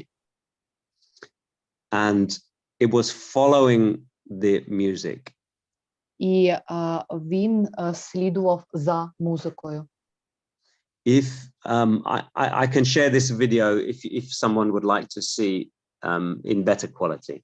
Я потім можу поділитися посиланням на це відео, якщо хтось хоче у ліпшій якості. Next slide, please. Наступний слайд, будь ласка. And now let's talk about results. Давайте обговоримо результати. On the top, you can see an analysis of sleep without music. Зверху ви бачите аналіз сну без музики. And on the bottom with music. А знизу малюнок з музикою. I want to draw your attention to the black lines. Хочу звернути вашу увагу на чорні лінії. This represents REM sleep or dreaming. це участки, які презентують швидкий сон. Yes, so these black lines show how much the child is dreaming. Ось саме ці участки показують, скільки конкретно спить дитина. And so dreaming is very important for cognitive functioning. Dreaming, you mean like sleeping with dreams? Yes, Right? yes. Right? Okay. Вибачте, це не спить дитина, але бачить сни. І це дуже важливо, щоб дитина бачила сни. Тобто чорні лінії – це сни. Next slide, please. Наступний слайд.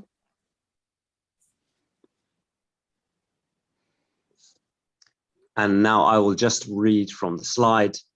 So we're still early in our clinical trial process. We've only, but we can see an improvement in sleep quality.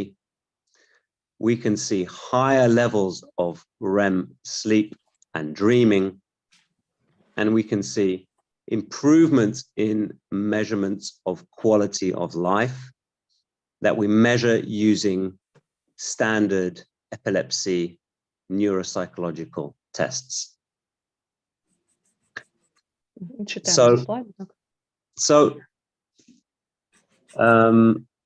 Next slide, please, Julia. Thank you very much, and thank you to all of you, and thank you to our wonderful translator as well. Thank you. Thank you. Дуже вам дякую за переклад та за вашу увагу.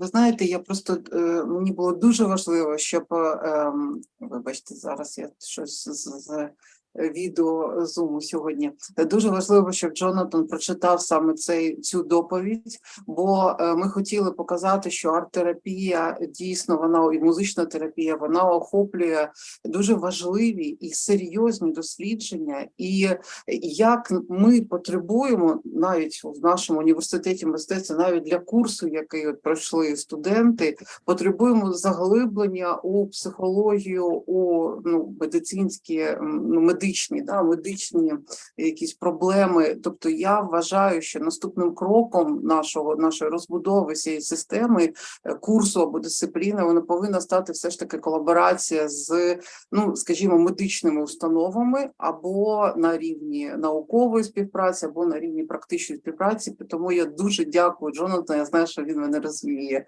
Okay. So not translation, Jonathan? Не треба. І вам я дуже вдячний.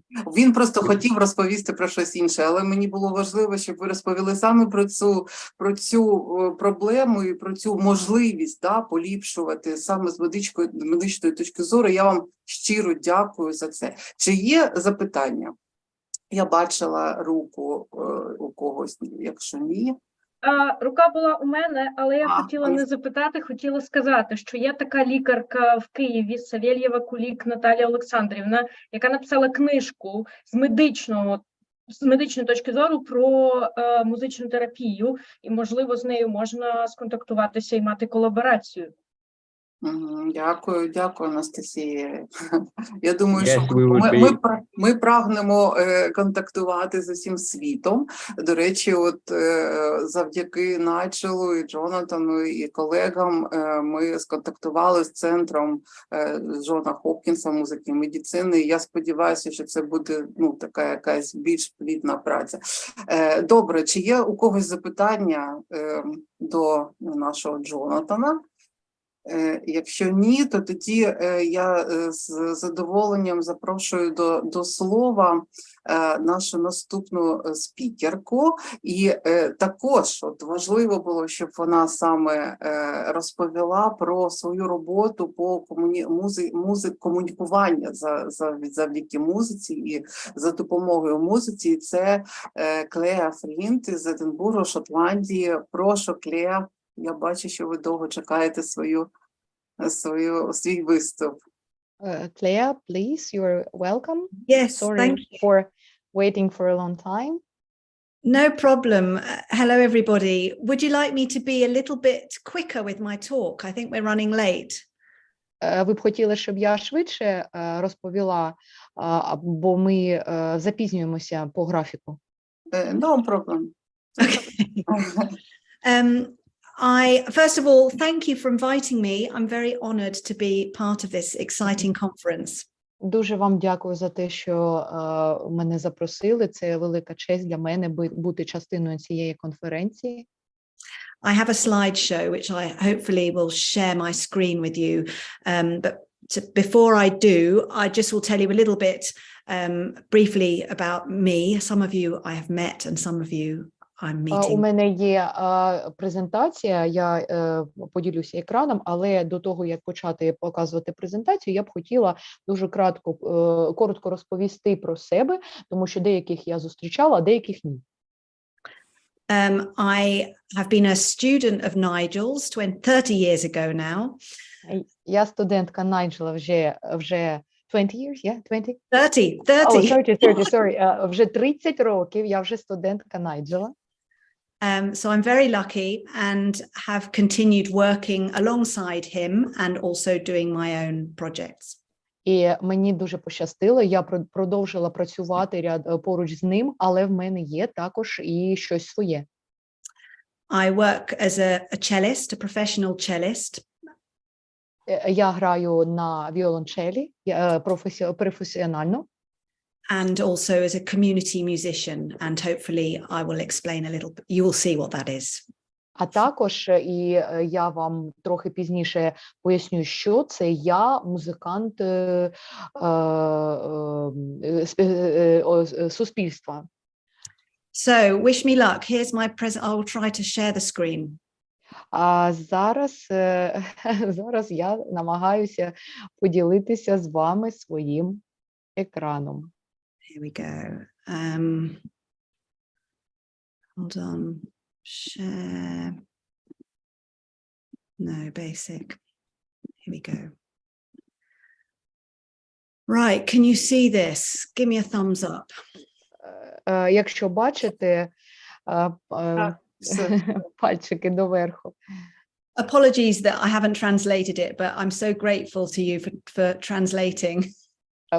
It's okay. I'm doing my best. Amazing. So I thought I would speak to you with using my experience of using music with generations from the beginning of life to the end of life.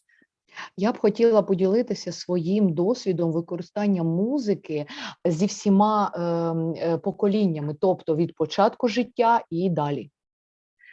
So you will see, I hope, that music has something to offer everybody from all walks of life, all ages and all communities.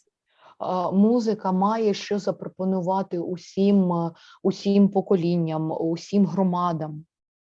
So we'll begin with very young children. Ми почнемо з дуже маленьких діток.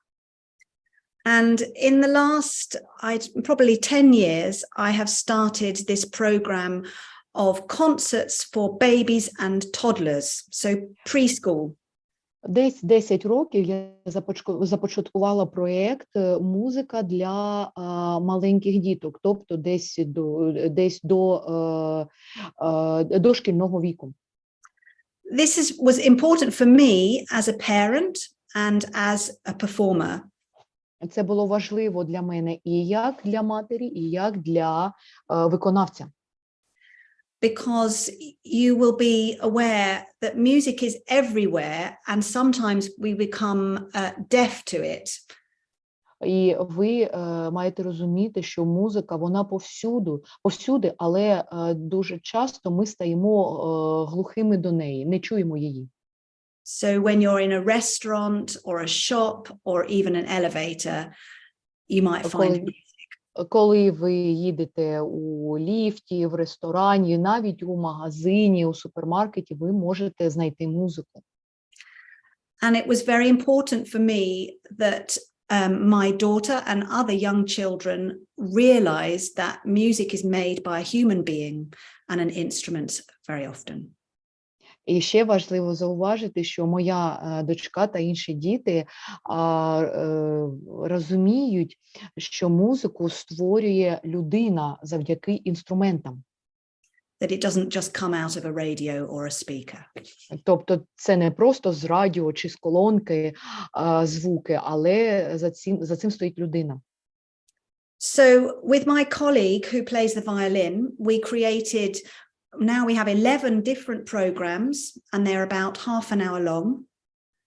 Ми з колегою, яка грає на скрипці, створили 2 програми, і одна з них – це 6 місяців.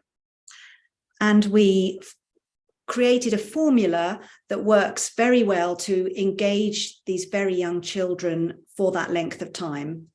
А також ми створили формулу, яка дозволяє працювати цей час з малими дітьми. And we use real music. We use Bach, Mozart, and music from other countries, other cultures, but we don't simplify it. Ми використовуємо музику багатьох культур, Баха, наприклад, але ми не спрощуємо цю музику. Great music is great music for a reason, and I think that the very young children respond very powerfully to the quality of the music played. Велика музика, вона недаром така велика, тому діти дуже мощно, енергійно реагують на цю музику. So I'll play now a little clip of the beginning of one of our shows. Just before the clip, we have introduced ourselves without our instruments, so that they've met us as they arrive. But we just don't want the children to be overwhelmed by the size of my cello and maybe by a strange object. Зараз я вам покажу відеокліп. На початку цього шоу ми представляємо себе для того, щоб діти не злякалися великого інструменту або незнайомих людей, тобто щоб звикли трохи. And also just to quickly explain, we arranged the concert with the adults sitting around the outside and then floor space for the children to move around freely so they can respond naturally to the music in a safe place. І концерт відбувається таким чином, що дорослі сидять навколо простору для дітей, а діти можуть реагувати на концерт у безпечному оточенні так, як вони хочуть.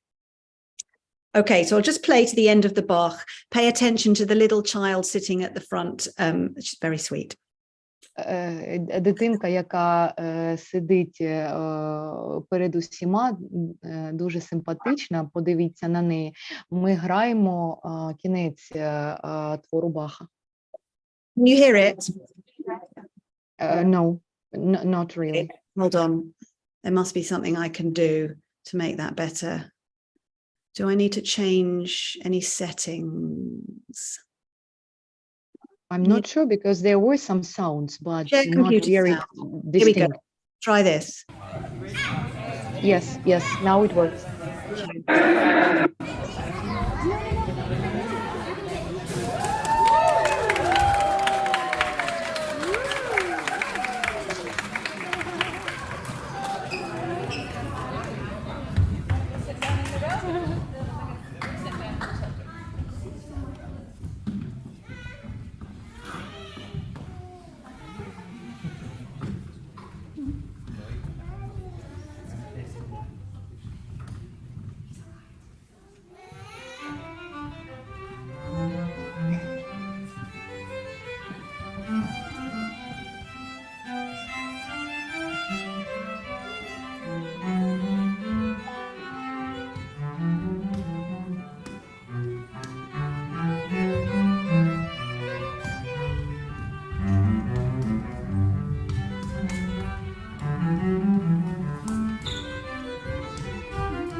Thank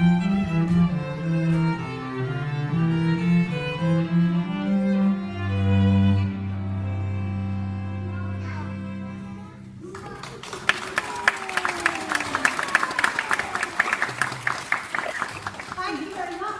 Well, because this concert is called Wriggle. So, I need to do that again. What's this one? I'm not sure. Hold on. Okay, so lots of things to say about that, and I can share more footage. I can share the whole concert if you like.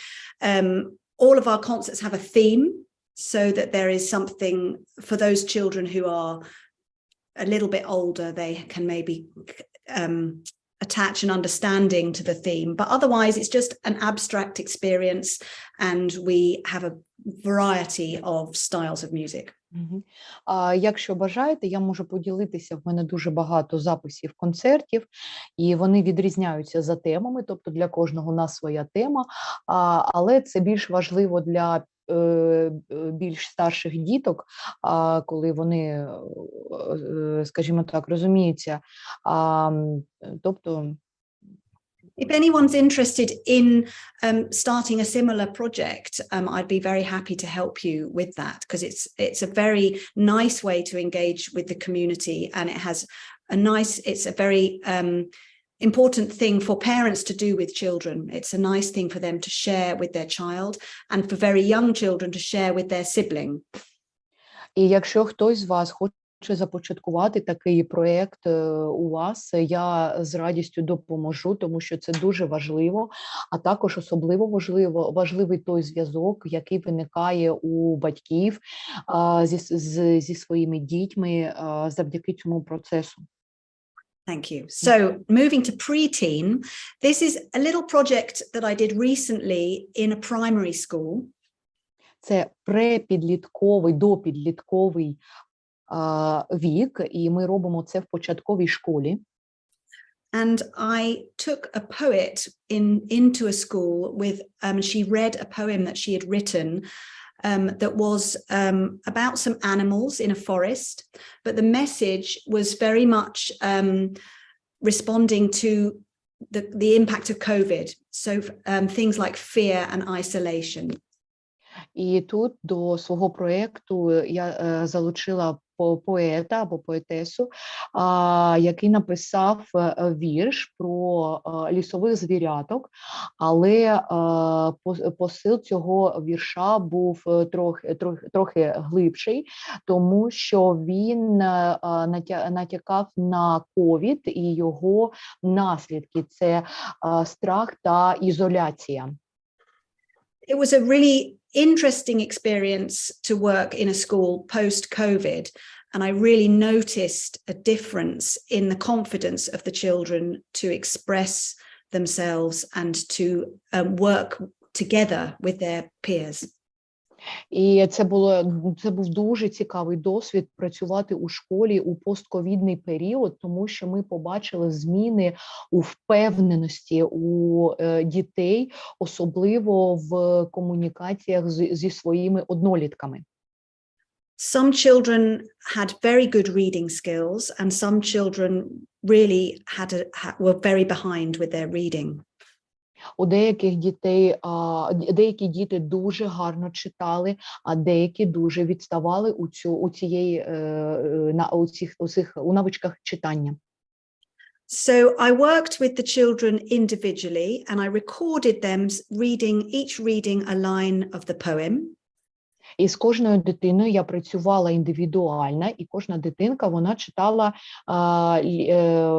частину з цього віршика. And then we worked together as a group to create some music for a section of the poem that repeated. Потім, як група, ми працювали разом для того, щоб створити музику для тієї частини вірша, яка повторювалася. And they created some sounds of the forest and atmospheric sounds. I will play you what the result was. Вони створили деякі звуки лісу, і зараз я вам покажу, чого ми домоглися. I'm not going to start at the beginning because it's a bit too long. Спочатку не почну, бо це довго трошки. In a deep, Далі. dark forest in a deep, dark world. Sleeps a small...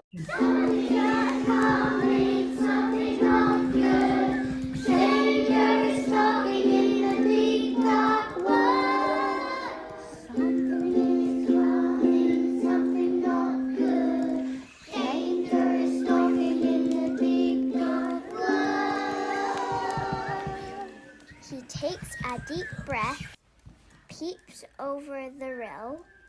He tries to stay calm. He tries to stay still. Is it a lion escaped from the zoo? Is it a sloth or a green cockatoo? No, don't be silly. All that's there is a dapple-greyed filly.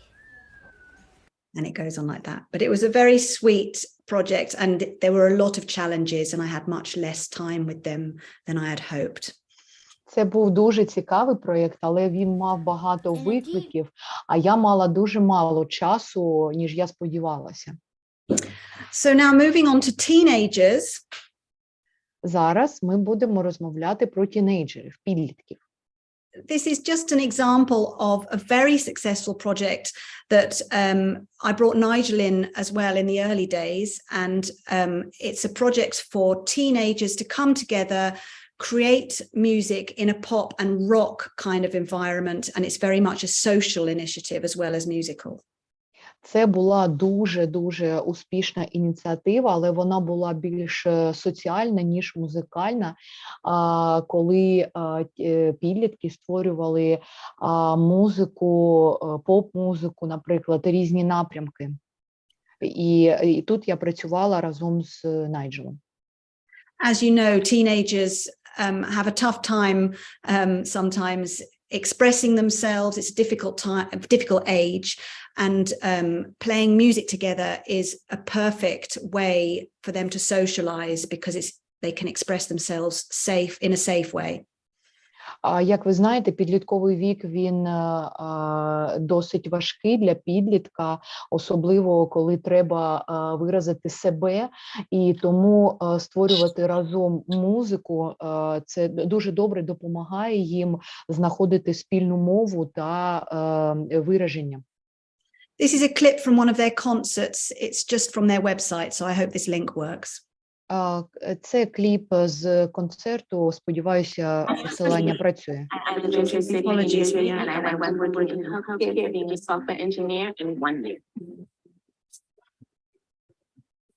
Can you hear it? Can you hear that okay? Oh, I've got two things. Yeah, it will be audio, right? Or video? Yes, it's video and audio. No video now. What else is talking? I migrated to the US about 10, 11 years ago. Right, okay. Sorry, I had two things. Can you hear this? Yeah, perfectly, yeah. Descend upon the dissidents with dissonance, lyrical tipping, never little insignificant. Shelter fell the past the ball and said the president, the populist to dance, fucking die, spending presidents.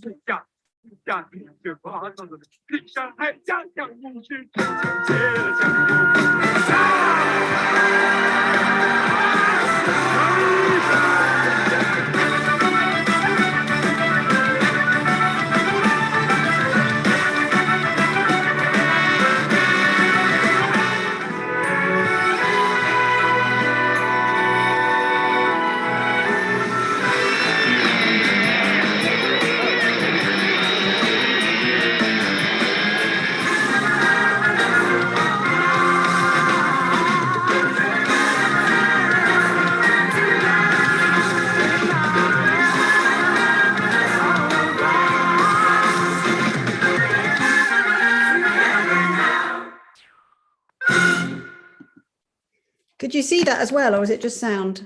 It was just sound. Oh no! Okay, yeah, sorry guys.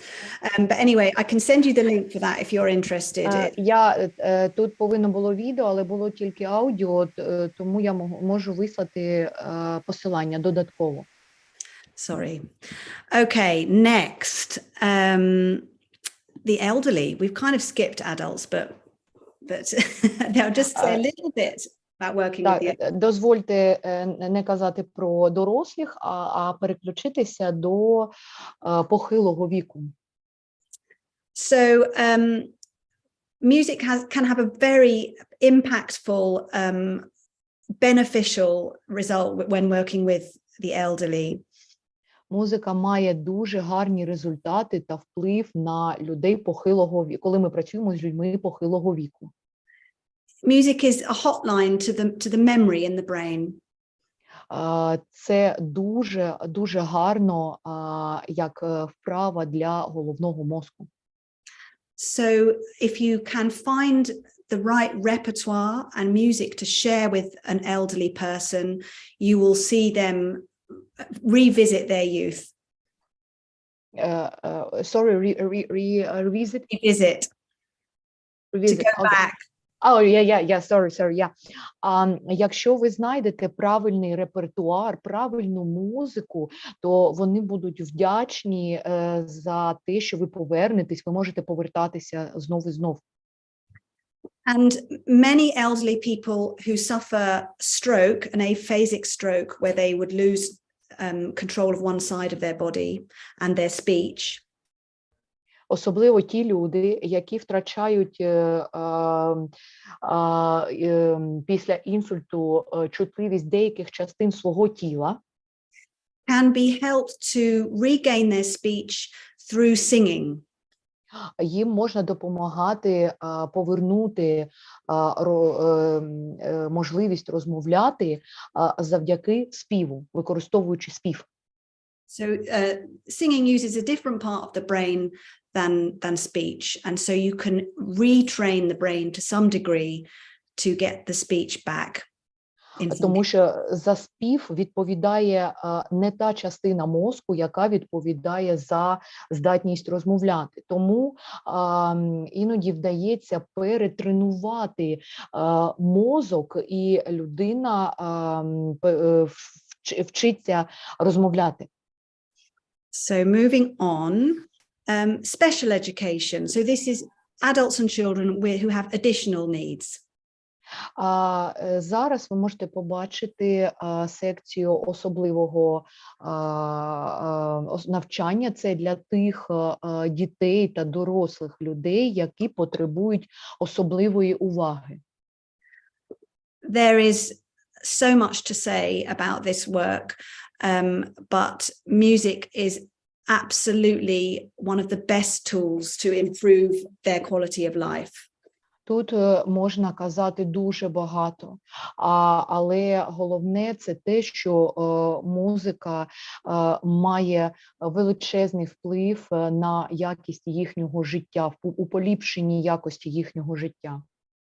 On a physical level, music can help facilitate better movement of the body, so that music with a strong beat or impulse can actually help somebody to move their arm or their leg or move in a way that maybe they didn't realize they could. На фізичному рівні, якщо казати фізичний рівень, то активна музика з бітами може допомогти повернути здатність до фізичного руху, як фізична вправа для тіла. You might have experienced this too if you go running or if you go to the gym. If you listen to music with a lot of energy, you might find that you can run a bit further. А ви також, якщо ви бігаєте або відвідуєте тренажерний зал, клуб, ви можете відчути, коли ви слухаєте енергійну музику, вона допомагає вам, має вплив на ваше тіло. And this picture on the left of me on the floor with this girl, I was following her breath. She is non-verbal and she's a very unwell child. Sadly, she passed away a few years ago, but she was always in a wheelchair. But I took her onto the floor and she felt the vibrations of the cello and we played together, but I was following her breathing. На цьому фото ви можете побачити, що я на підлозі зі своїм інструментом та з дитиною. Це була дуже хвора дитинка, на жаль, вона померла декілька років тому, вона завжди була у інвалідному візку. Коли я приїздила, то ми лежали на підлозі, і я працювала з диханням цієї дитини, вона відчувала вібрації мого інструменту. I'm going to try and play this clip now, but it's going to open another window, so I'll see if I can share the screen this time. Зараз я намагаюся відкрити, можливо, у іншому вікні, відеокліп. Right, I think maybe I need to stop sharing the previous one. What do you think? And then share another one. Yes, this could be it. Let's hope you can hear. Yeah. Can you see this picture of me? Yes, we can. Now Let's see it's if you okay. can hear it. It's only a few seconds. Okay. Oh, hold on. Yes, it's okay with the sound and video.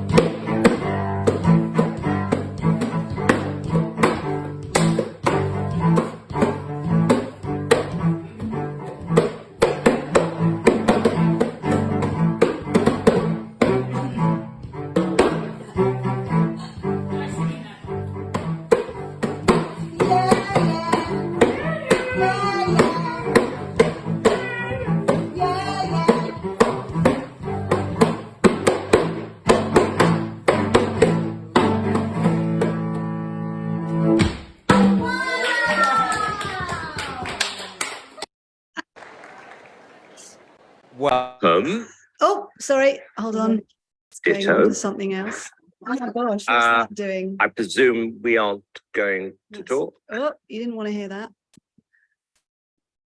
Why? It suddenly decided that you wanted to see Britain's Got Talent. Right.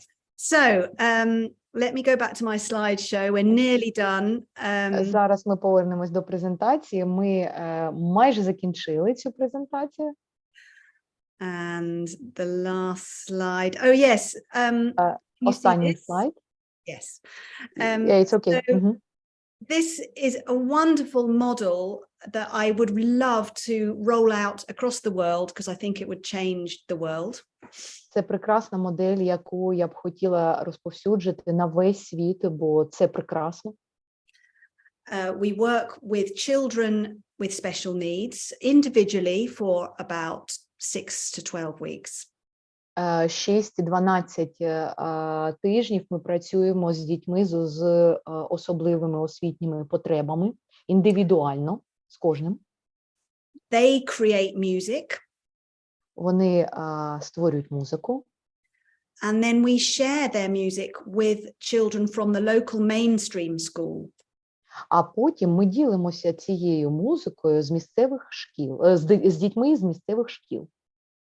And then those children from the mainstream school come to the special school and can communicate with these children through the music that they recognize. Потім діти з цих місцевих шкіл приходять до спеціальних шкіл, де навчаються ці діти, і вони комунікують стосовно цієї створеної та прослуханої музики. This is incredibly powerful because it's educational for both sides. Це дуже це наповнено енергією, тому що це, по-перше, навчальний процес. And for children who don't have a disability to learn that children who are disabled are just like them in so many ways, and they can make friendships with them, and it will change their perception of disability, which they will carry the rest of their lives. А також це дуже добре показує звичайним дітям, що діти з особливими потребами такі ж, як вони. Тобто вони можуть бути друзями, і ось це розуміння їх особливих потреб вони пронесуть скрізь усе своє життя. And this is me just as a community musician. Well, as a musician, I think it's very important you have a bigger role to play than just doing concerts. це я, і я вважаю, що як музикант, будь-який музикант, будь-яка людина, яка грає, повинна робити трошки більше, ніж просто музикант. Тобто тут йде мова про зв'язки з громадою. So, you know, when somebody says to me, they see me carrying my cello and they say like a joke, oh, give us a tune, then sometimes I say, okay, and they're not ready for that. Наприклад, я можу йти зі своїм інструментом, і тут хтось мене бачить і каже жартівливо, о, зіграй нам щось. І я кажу, окей, зараз зіграю, і я готова. So, and then this is something that I've started more recently since COVID. I have set up a place where I can bring lots of projects together, but that's too long to talk about now. Це відносно новий проєкт, де зустрічаються багато проєктів. Це постковідний вже період, початок цього. The most important thing for me is to keep learning, and like you, I'm here to learn as well as share what I know, and this is the man that I enjoy learning from the most. Для мене дуже важливо не тільки навчати, але і навчатися. Ось ви бачите чоловіка, від якого я навчаюсь. And that's the end. Thank you very much. Дуже вам дякую за увагу. Це все. Дорога Клеа, да, тут треба тільки аплодувати. Dear Claire, your work is very important, and that's why it was so important that you speak about your work at our conference. Thanks a lot. The warmest feeling from your presentation and from your work. Питання в мене таке. Мені видається, що тут треба уточнити. Да? От ви кажете, що ви community music комунікуючий практик. От як ви себе так називаєте? Чи можете ви пояснити?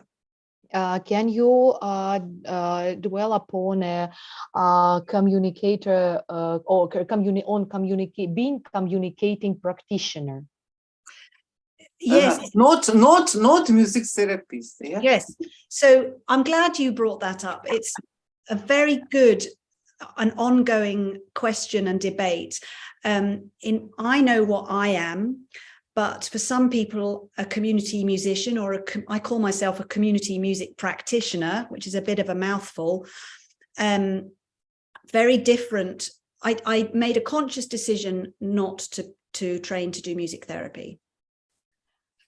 Not to train. Yeah. Я зробила для себе висновок не займатися терапією, і я називаю себе більше громадським комунікативним музикантом-практиком. It's such difficult language, isn't it? Because as Jonathan touched upon, there's a lot of medicine, there's a clinical goal when you work as a musical therapist. So you look at the child or adult and you have a diagnosis and you see how you can maybe cure or fix to some degree, in some cases. Як розповідав Джонатан, ви дивитеся на дитину і ви повинні розуміти, чи є можливість допомогти клінічно цій дитині.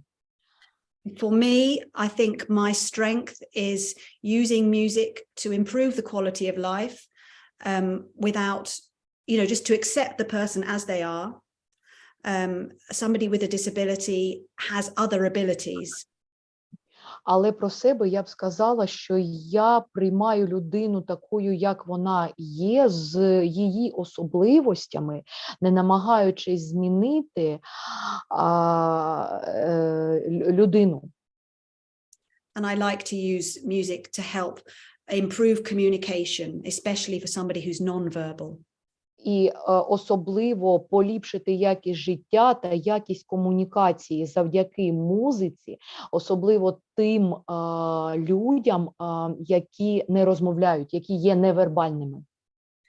Maybe we can have a conference day where we talk about with music therapists about the differences, because it's very interesting. Можливо, у нас буде день конференції або конференція, де ми будемо мати розмову про це з музикальними терапевтами. Це буде дуже цікаво. Thank you so much. Да, дуже, ні, значить, дуже добре, дякую вам щиро. Thank you very much. У когось ще є запитання? Якщо ні, то я просто дуже радію, що Клеа все ж таки змогла прийняти участь в нашій конференції. I'm glad that you could take part in our conference. Шановна Олена, ви знаєте, ми тут чекали і дочекалися Кшиштофа, пана Кшиштофа, так що ваш виступ тоді наступний. Добре, Олена, добре? Я бачу Кшиштофа, нашого наступного спікера. Our next speaker, yes, Krzysztof. Це неймовірна така нагода, що пан доктор Кшиштоф Стахира, він є керівником Асоціації музичних терапевтів Польщі, що він нам розповість сьогодні про те, як проходила сертифікація програми музичної терапії у Польщі, і взагалі про їхній досвід. Це надихаюче і важливо. Вітаємо, Кшиштоф, і запрошуємо до презентації. Let you welcome and start your presentation, please.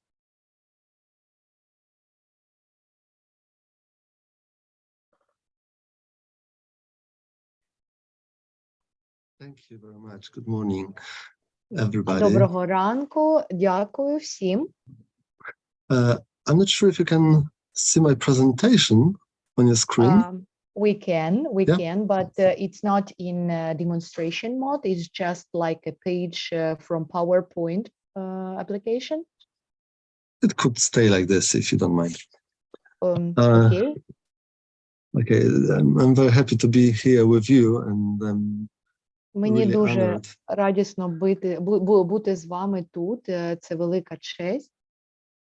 And I would try to say a little bit about music therapy, art therapy, professional development, how to support it in your country, in different countries around the world. Я розповім трошки про те, як підтримати програму музичної терапії або терапії мистецтвом, арт-терапії у Україні.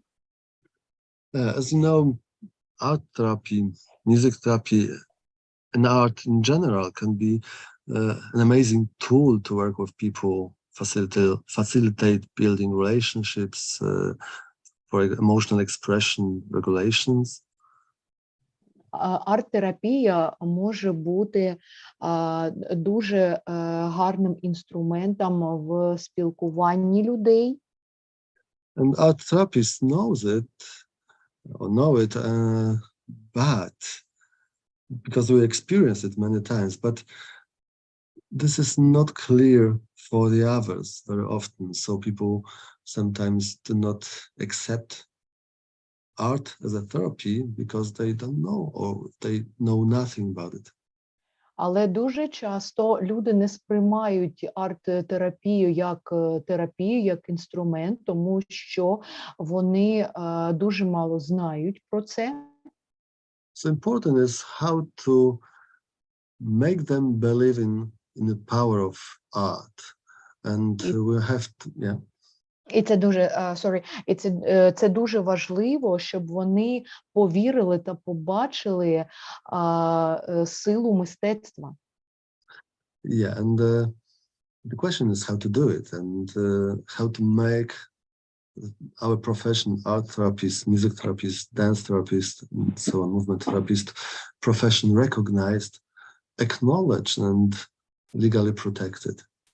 І питання стоїть в тому, як домогтися признання та легальної позиції для наших терапевтів, які лікують музикою, мистецтвом, танцями. I will say a few words about myself, just to introduce, because I met that problem many years ago in Poland, and it still exists, I can say. Дозвольте мені представитися, розповісти трошки про себе та про проблеми, які існують у Польщі. Because I'm board certified music therapist and also a music teacher. Зараз я маю дві позиції: це вчитель музики та музичний терапевт. I'm head of a postgraduate music therapy program, study program at the University of Maria Curie-Skłodowska in Lublin. This is eastern part of Poland. Також я працюю, я голова аспірантської програми по музичній терапії, також є професором факультету навчання та психології. Це університет імені Марія Кюрі-Складовська в Любліні. Це східна частина Польщі. Yeah, and I also serve, at the moment I serve as a president of actually two associations in Poland, Music Therapists Association and also the Polish Association for Therapy Through Arts. На даний момент я є президентом двох організацій. Це Польська асоціація музичних терапевтів та Польська асоціація терапевтів через мистецтво. Yeah, and because of that functions, different functions, I met the problem with recognition of music therapy actually, but it depends. I mean, the issues also for art therapy and the other therapists through art. У Україні були проблеми з визнанням терапії мистецтвом та взагалі та терапією музикою. Yeah, and the same problems are everywhere. I mean, as I mentioned, in Poland, in many countries where art therapy, music therapy is not well established yet. Ця проблема існує в багатьох країнах, тому можемо сказати, що музична терапія, терапія через мистецтво, вона ще не встановила себе. Yeah, I just did some short research about what Ukrainian universities associations offer as a study program for art therapists, and I found a few really interesting programs. Я зробив невелике дослідження про українські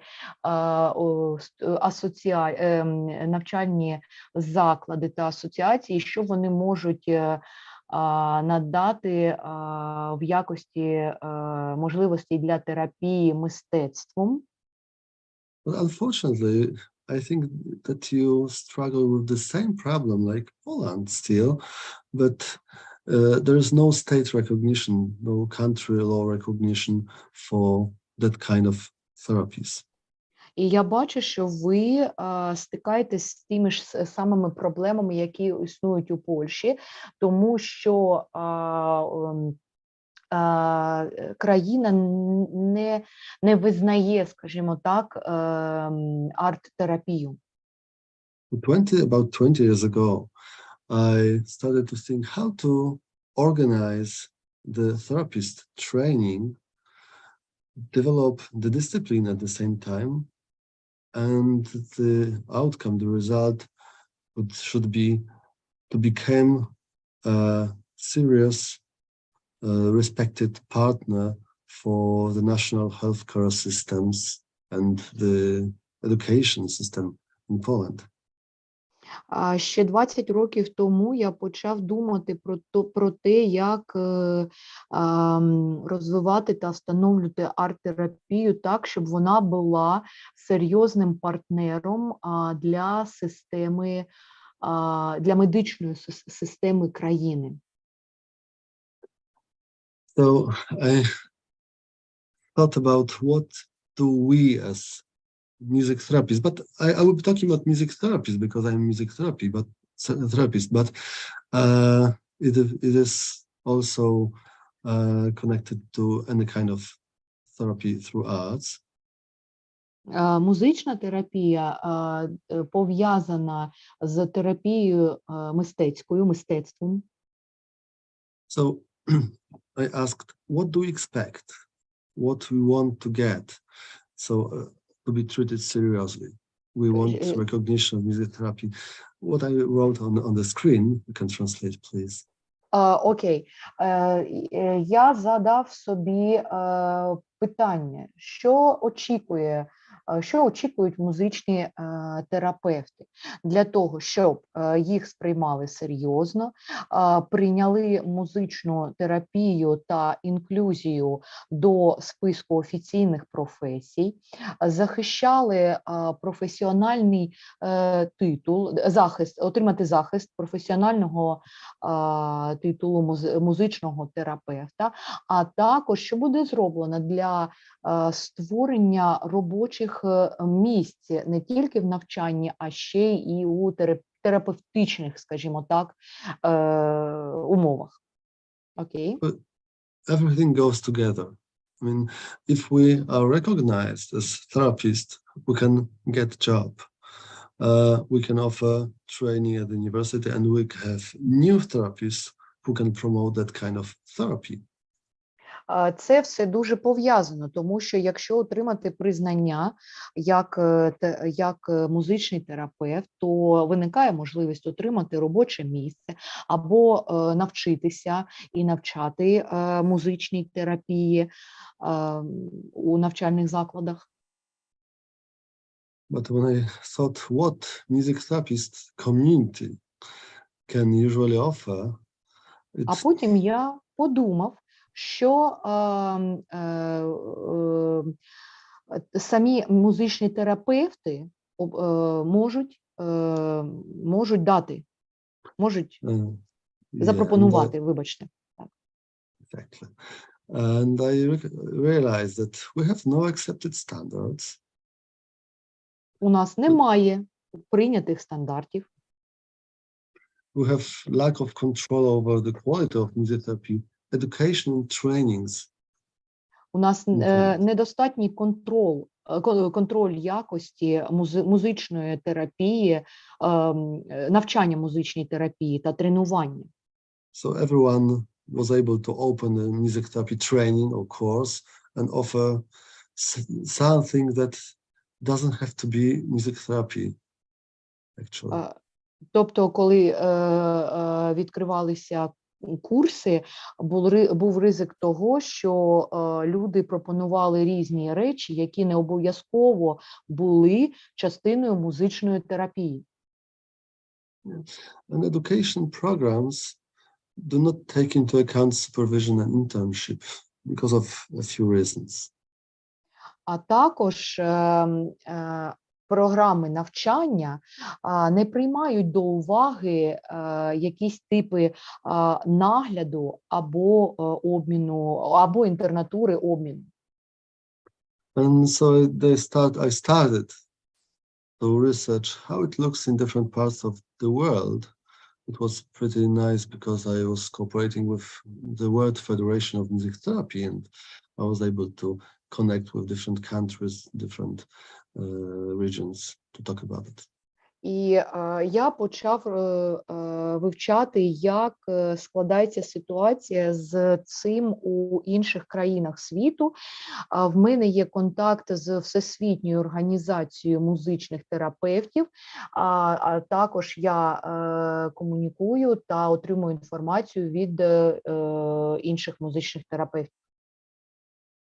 So I discovered that standards of acknowledging professional competences are divided usually into two variants, two groups. І я зрозумів, що стандарти прийняття професіональної компетенції діляться на дві групи.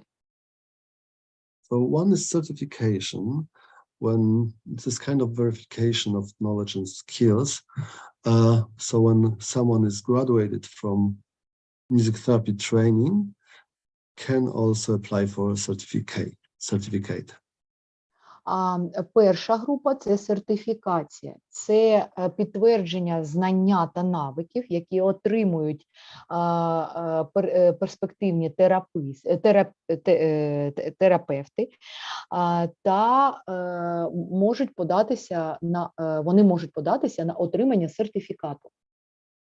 And it looks nice because the certification is quite independent from training institutions, so you can confirm your skills not by your teachers, but by people who didn't teach you, didn't know you, and can be, I think, much more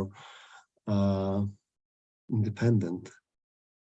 І це дуже добре, тому що ви маєте можливість підтвердити свої знання і свої навички не у своїх вчителів, а у людей, які вас не знають та які тому є більш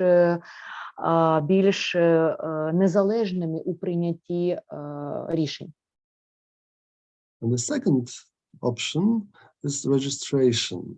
So this is trust in the internal monitoring system of training institutions or country in general.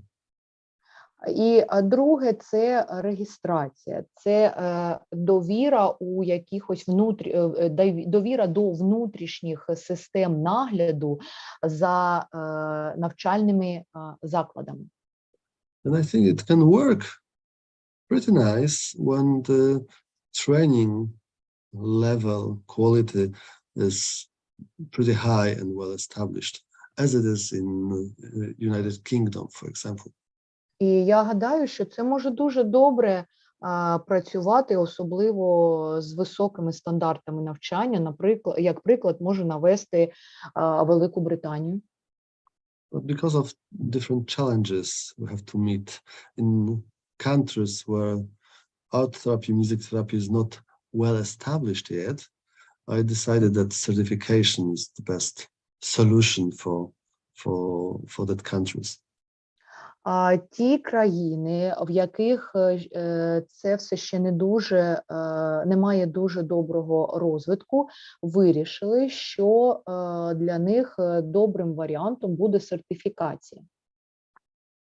So we developed the sustainable development system model to support the development of training of new therapies and also a discipline in general in our country. Ми розробили стійку систему розвитку, яка має два етапи. Тобто це підготовка в перспективі музичних терапевтів та етап професійного розвитку. And the idea was to stress the relationship between music therapy as a discipline and music therapy as profession.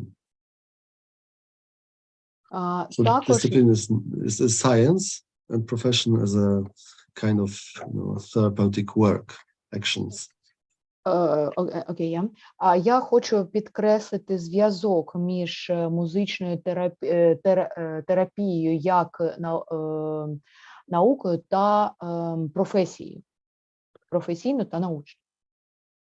Yeah, and when I researched some problems we met at that stage of development in Poland, I think you can have similar problems in the Ukraine now. was that the whole process, entire process of education training takes usual place within university walls. I mean, it's pretty often very theoretical, sorry. Theoretical problems, you mean? I mean, the process of training of new therapists is pretty often theoretical based on what we are learning at the walls at the university. Окей. І якщо я буду розповідати про проблеми, які я знайшов у Польщі, я гадаю, що для України ці проблеми теж будуть актуальні. Це занадто теоретичність програми музичної терапії. Yeah, but at the same time, that programs pretty often were out of date. I mean, were based on the knowledge from 70s, 80s, not actual. І також проблема те, що знання дуже застарілі. Вони з 70-х, 80-х років, теорія. And pretty often the language barrier was the problem, because there's huge amount of literature in English, but there's not much, or there was not much in that time 20 years ago in Polish, for example. Дуже виникає також ще одна проблема мовного бар'єру, тому що багато матеріалів існує тільки англійською мовою, наприклад, це ще 20 років, але не польською мовою. So we developed the system. I think that we have the same problems. We decided to develop the system based on that two stages. The first stage of preliminary preparation of prospective music therapists or art therapists, and the second stage of professional development as a next level. Тому ми вирішили створити ось таку систему розвитку музичної терапії, яка б базувалася на ось цих двох етапах. Це етап підготовки та етап професійного розвитку. Yeah, because I think that we have to combine both stages to get positive results. Тому що для того, щоб отримати позитивний результат, нам необхідно, я так вважаю, поєднувати два етапи. And let me focus a little bit on some ideas from the first stage. Зараз дозвольте мені розповісти трохи про ідеї з першого етапу. We discovered that organization of music therapy training, even or courses, even at universities,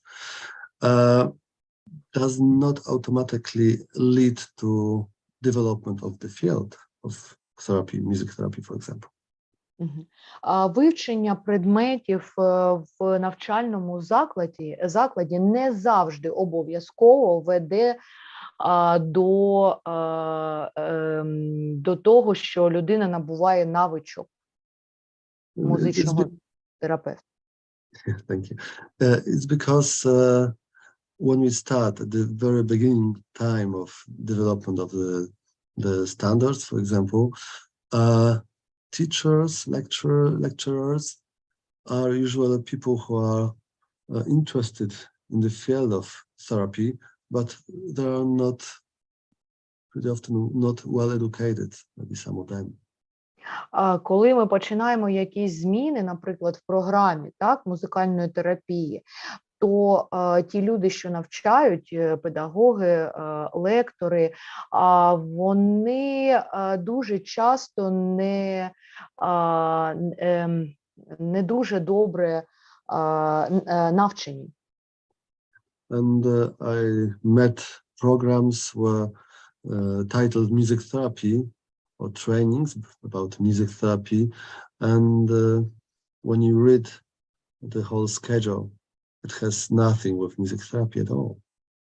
Наприклад, я зустрічав таке, що коли назва предмету – це музикальна терапія, а коли ти дивишся календарний план, то нічого з музичної терапії ти там побачити не можеш. Його немає. Yeah. So, in general, we start from the first stage. We start from verification of prospective students, because, of course, not everyone can become a therapist.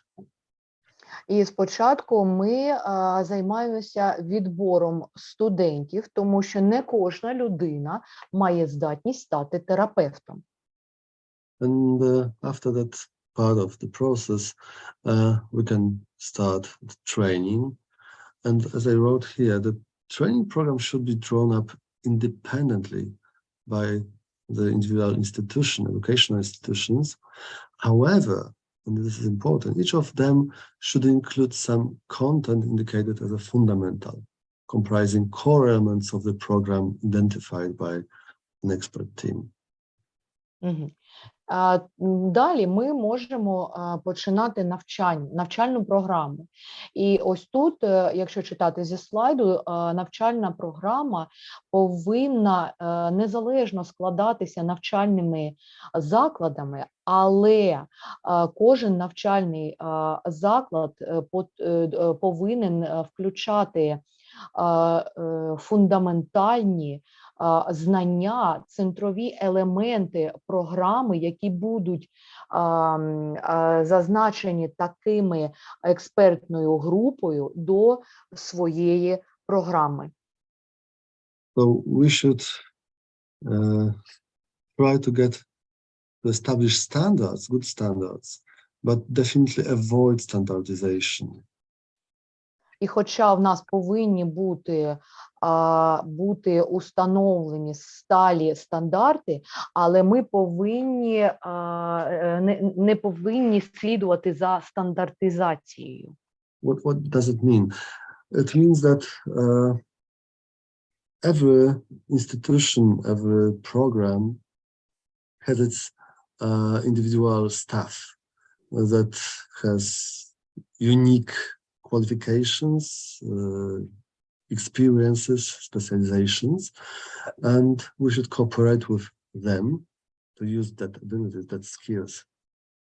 І що я маю на увазі? Я маю на увазі те, що у кожного навчального закладу є свій унікальний набір робітників зі своїми навичками, зі своїм досвідом. І ось ми повинні працювати, відштовхуючись від цього колективу. So I can say that a training program that I lead in my city would look different if I decide to do it in another city, for example. Тобто, наприклад, та програма, яку я викладаю у своєму місті, вона буде відрізнятися від програми у іншому місті. Of course, that core elements will be the same, but I can invite people from that closest environment, therapists, specialists from other field. Звичайно, центральні елементи, вони будуть однакові, але я можу запросити людей з іншим досвідом, і це буде відрізнятися. And that's why the program is so unique everywhere. I mean, unique for the training institution. Тому ця програма буде унікальною для кожного навчального закладу. And I think that it is very important to say that the purpose of training is individual development of both knowledge and skills, professional skills, competences, but also, this is very important part of my trainings, professional aspects of the person. І ще також хочу зазначити, що Звичайно, розвиток, навчання та навички – це дуже важливо, але також дуже важливий особисті професійні знання. So that's why the therapy process for prospective therapists should include therapy in different approaches. Yeah, I can say, for example, if you are music therapy student, you should also participate in your own music therapy. Participate in what? In your own music therapy to be a client of music therapist. Be a client. Окей. І ще хочу зазначити, що, наприклад, якщо ви є студентом курсу музичної терапії, то ви повинні бути також клієнтом музичного терапевта. Yes, because therapists work using their personality. Of course, knowledge and skills are a very important part of our work, but still, even if you have the same knowledge and skills, our therapeutic process with clients, with patients will look different. Тому що професійний музичний терапевт повинен працювати, використовуючи свою особистість. Звичайно, знання та навички, професійні навички – це дуже важливо, але треба лікувати, використовуючи особистий цей зв'язок. And as I mentioned, another steps in the development process of building music therapist as internship. Надалі розглянемо кроки у навчанні музичного терапевта. Перше – це інтернатура, обмін. Yeah, because it is impossible to gain basic professional experience just in theory. You have to try, you have to get experiences, gather experiences as a therapist or assistant of the therapist. Бо неможливо стати професіоналом, отримуючи тільки теоретичні знання. Для того, щоб стати професіоналом, необхідно бути або отримати практику в цій сфері. Exactly, and to make that internship serve its purpose and improve professional skills, it must be combined with supervision. І для того, щоб процес інтернатури був вдалим, повинен існувати нагляд. It's because it's to ensuring supervision over trainee activates what they get from the course on one hand, but also giving them an opportunity to consult, to receive advice from an expertised or more experienced therapist on the other, what is invaluable. Такий нагляд над практикою, над інтернатурою дає дві можливості. По-перше, нагляд показує недоліки системи навчання, тобто контролює те, що отримає студент впродовж навчального процесу, а також дає можливість консультуватися та отримувати поради протягом цієї інтернатури, поради від спеціалістів, від практиків, від професіоналів. And it also serves to get the highest possible quality of music therapy training and to protect the clients. А також це дозволяє отримати високу якість професійного навчання, тренування музичних терапевтів, а також sorry, in the last one with the client to protect the clients. to protect the client, sorry. А також захистити клієнта. And it also gives a chance for the supervisor to observe a trainee in natural therapeutic circumstances. А також це дає змогу тому, хто здійснює цей нагляд, контролювати різні обставини. Yeah, to see how he or she works, what kind of interventions she or he decides to offer, what is the relation between therapist clients and the whole everything which is connected to this.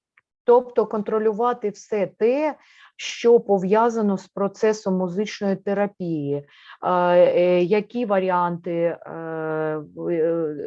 для клієнта існують та імплементуються, які стосунки з клієнтом. Тобто ось це все пов'язане і контроль за цим. And so after the first part is training, internship and supervision, and now we are ready for certification exam. Після того, як ми розповіли про навчання, тренування, інтернатуру або отримання практичного досвіду та все це під наглядом, ми нарешті підходимо до екзамену з сертифікації. That exam takes part after the training program, so someone can be graduated at the university, can get diploma of a therapist, and next can apply for the certification. Але це все відбувається після набуття знань в навчальному закладі, тобто якась людина отримає диплом про те, що він або вона є терапевтом, музичним терапевтом, і після цього податися на сертифікацію. So not everyone decide to go and do certification. Але не всі вирішують йти на сертифікацію. You want to have that title, it means certified music therapist for the best of the best, I mean for people who really are good and professional in what they are doing with clients. І я вважаю, що ось цей титул, ось це звання музичного терапевта, воно тільки ті повинні отримати, хто дійсно гарно кваліфікований для цього. So usually in Poland, about 5 to 7 people each year get that certification. Each year, 5-7 out of just each year, 5-7 people each year. Not many. В Польщі зазвичай кожного року тільки 5-7 людей отримують цей сертифікат. And maybe Nigel knows that person. Our certification committee is international. We have in our board Simon Proctor from United Kingdom, music therapist from there. Це керівництво процесу сертифікації. Найджел Осборн знає цю людину на фото. Yeah, so керівник, так. Yeah, to have it as independent from training institutions as possible, the certification board is based on people who are connected to different institutions and sometimes even countries. І ось ця сертифікаційна комісія, вона складається з тих людей, і часом вони навіть з різних країн, а також вони, звичайно, з різних закладів, збираються з різних закладів. So this is the end of the first stage of that system, of that model I'm talking about. But what should be done to support the development of the discipline? Because we were focused on the development of the person, of the music therapist. But what about the discipline? Це кінець першого етапу, про який я казав, але далі треба поговорити про те, яку підтримку може отримати не людина, музичний терапевт, а саме дисципліна музична терапевтія.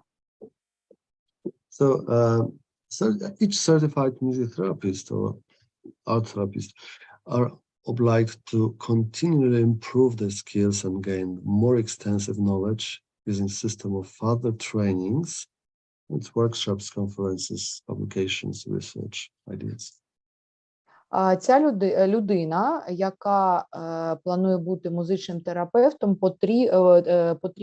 повинна отримувати знання з різних ресурсів. Тобто це непреривний процес поліпшення навичок, а також отримання якогось більш обширного знання. But for one hand, it's because it's to avoid the situation that someone gets the certificate and are happy to do nothing now. Тому що ми не повинні мати таких ситуацій, коли людина отримує сертифікат і все добре, людина щаслива, що більше нічого не треба робити. And that's why I was thinking how to encourage people to develop systematically. And I also got some idea to maybe innovative idea, because I've never heard about it around the world, that the obligation for each certified therapist to conduct at least one training or workshop for the other certified music therapists. І коли я думав про те, як зробити так, щоб людина постійно навчалася, я прийшов до висновку, що треба мати таку умову. Тобто та людина, яка має сертифікат музичного терапевта, повинна провести хоча б одну конференцію для людей, таких само людей з сертифікатами. Because of a few reasons. One is that certified music therapist should offer high level, high quality of knowledge activities, for example, techniques. Тому що, по-перше, людина з таким сертифікатом, музичний терапевт, повинна мати великий рівень знань. So he or she supports the whole system of development. Also for the other certified therapists who can get knowledge about various techniques, methods, and so on. І тобто він або вона має підтримувати інших людей, інших сертифікованих терапевтів шляхом обміну знання, якихось технік, навичок. But also, and this is also a very important part of that system, to encourage, to help to create a community of music therapists, because we can know each other better, we can observe the other specialists, professionals, their work, and learn from this. А також ми повинні намагатися створювати об'єднання спеціалістів, якщо ми кажемо про музичних терапевтів, для того, щоб вони в цих рамках мали можливість обмінюватися своїми знаннями, навичками та досвідом. So not to do something like on a picture, that conductor wave the stick until the music stops, then turn around and bow. Not that style. Щоб не було так, як на цьому малюнку, тут написано, що маши ось цією паличкою, а коли музика закінчиться, тоді повернися та поклонися. Щоб ось так не було такої ситуації. Yeah. Also we encourage the certified therapists to prove their being professionalists. To prove professionalism. Yeah. Також ми намагаємося зробити так, щоб людина довела свій професіоналізм. So you get the certificate for 5 years, but you can get next 5 years if you collect determinate number of points. This is table of points. Example. You can do what after you get points? You can when you get certificates. You have 5 years to collect determined number of points. The points. Assigned for different forms of activities. Окей. Сертифікат отримують на 5 років, і за ці 5 років за певні види діяльності треба отримувати бали. Ось як в табличці зазначено, за який вид діяльності, яку кількість балів. Yeah, so attending music therapy trainings, workshops, participation in conferences, professional conferences, but also, this is also very important for us, publications which promotes music therapy, because it doesn't have to be publications in very professional journals, because the professional journals are read by professionals, but still the normal people know nothing about music therapy. Можна зазначити, наприклад, публікації в якихось джерелах, але не професійних, тому що професійні джерела читають професіонали. Yeah, so publishing in everyday newspapers something about using music in therapy, in the development, is also a really important part of the promotion of music therapy around the whole country.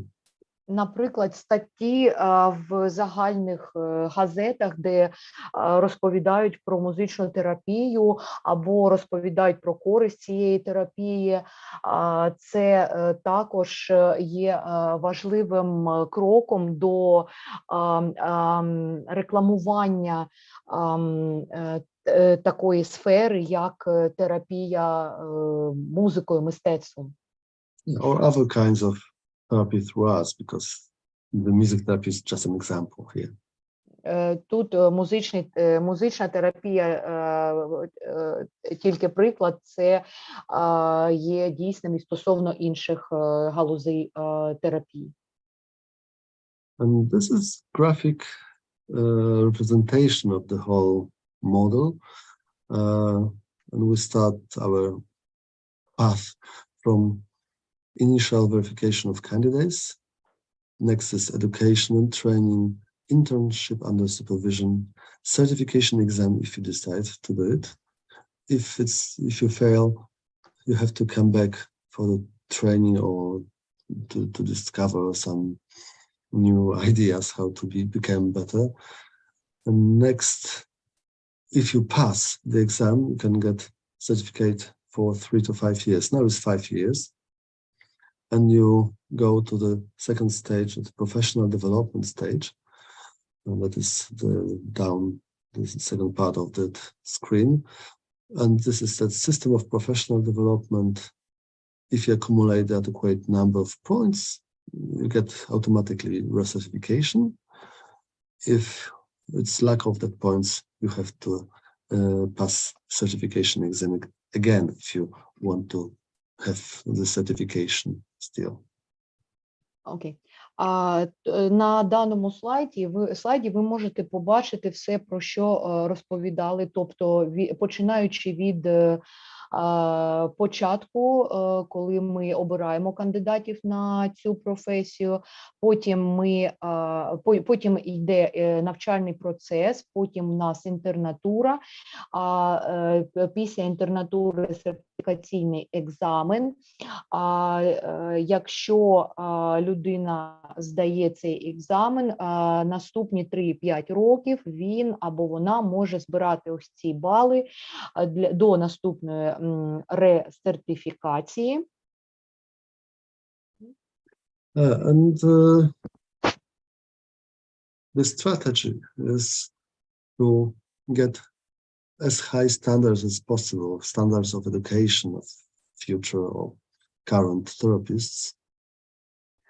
Тут можна побачити стратегію системи, тобто ті високі стандарти навчального процесу музикальних терапевтів.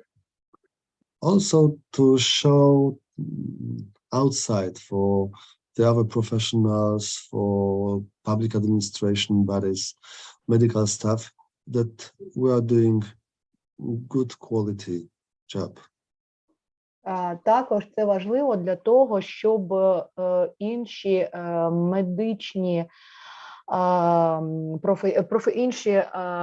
професії медичної сфери побачили, що ми дійсно робимо щось достойне, гарне.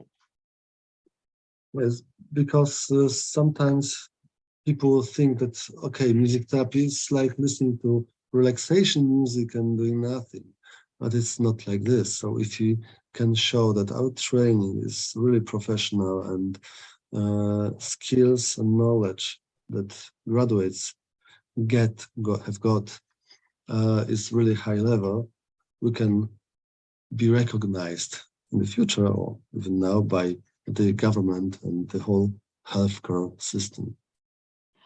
Тому що дуже часто люди вважають, що музична терапія або терапія музикою – це тільки послухати якусь релаксаційну музику і це все. Але якщо показати їм високий рівень та все, що стоїть за цим процесом, то це важливо для того, щоб отримати визнання урядом, а також медичною системою країни, медичною системою країни. Yeah, our goal is to get professional recognition of music therapists in Poland by the politicians, by the law. Тобто в результаті бажано отримати визнання урядом в Польщі ось музичної терапії. Because now, in many countries around the world, everyone can call themselves music therapist, art therapist, dance movement therapist, and so on. Тому що зараз в багатьох країнах багато людей можуть назвати себе, наприклад, терапевтом танцями, терапевтом музикою, терапевтом мистецтвами.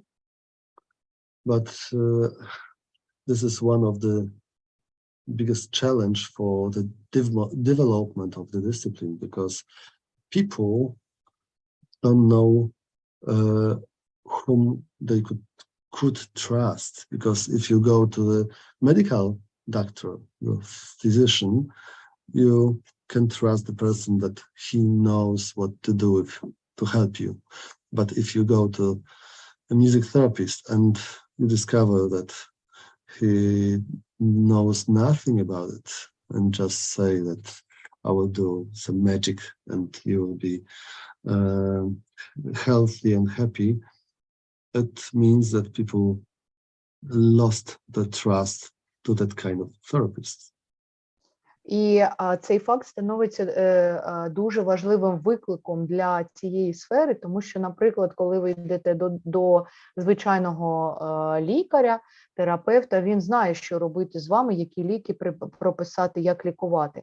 Але коли ви йдете до музичного терапевта і сподіваєтесь на якусь магію, а людина, наприклад, не знає, що робити, то проблема в тому, що втрачається довіра до цієї сфери, втрачається довіра до людей з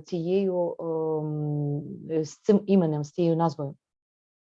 So that's why our final goal is to be recognized and title protected, music therapy title protected by the government, by the law regulations. Тому важливим результатом ось цього все повинно стати визнання урядом, а визнання веде до легального захисту. And we should do our best and believe that it will work, and I know it works.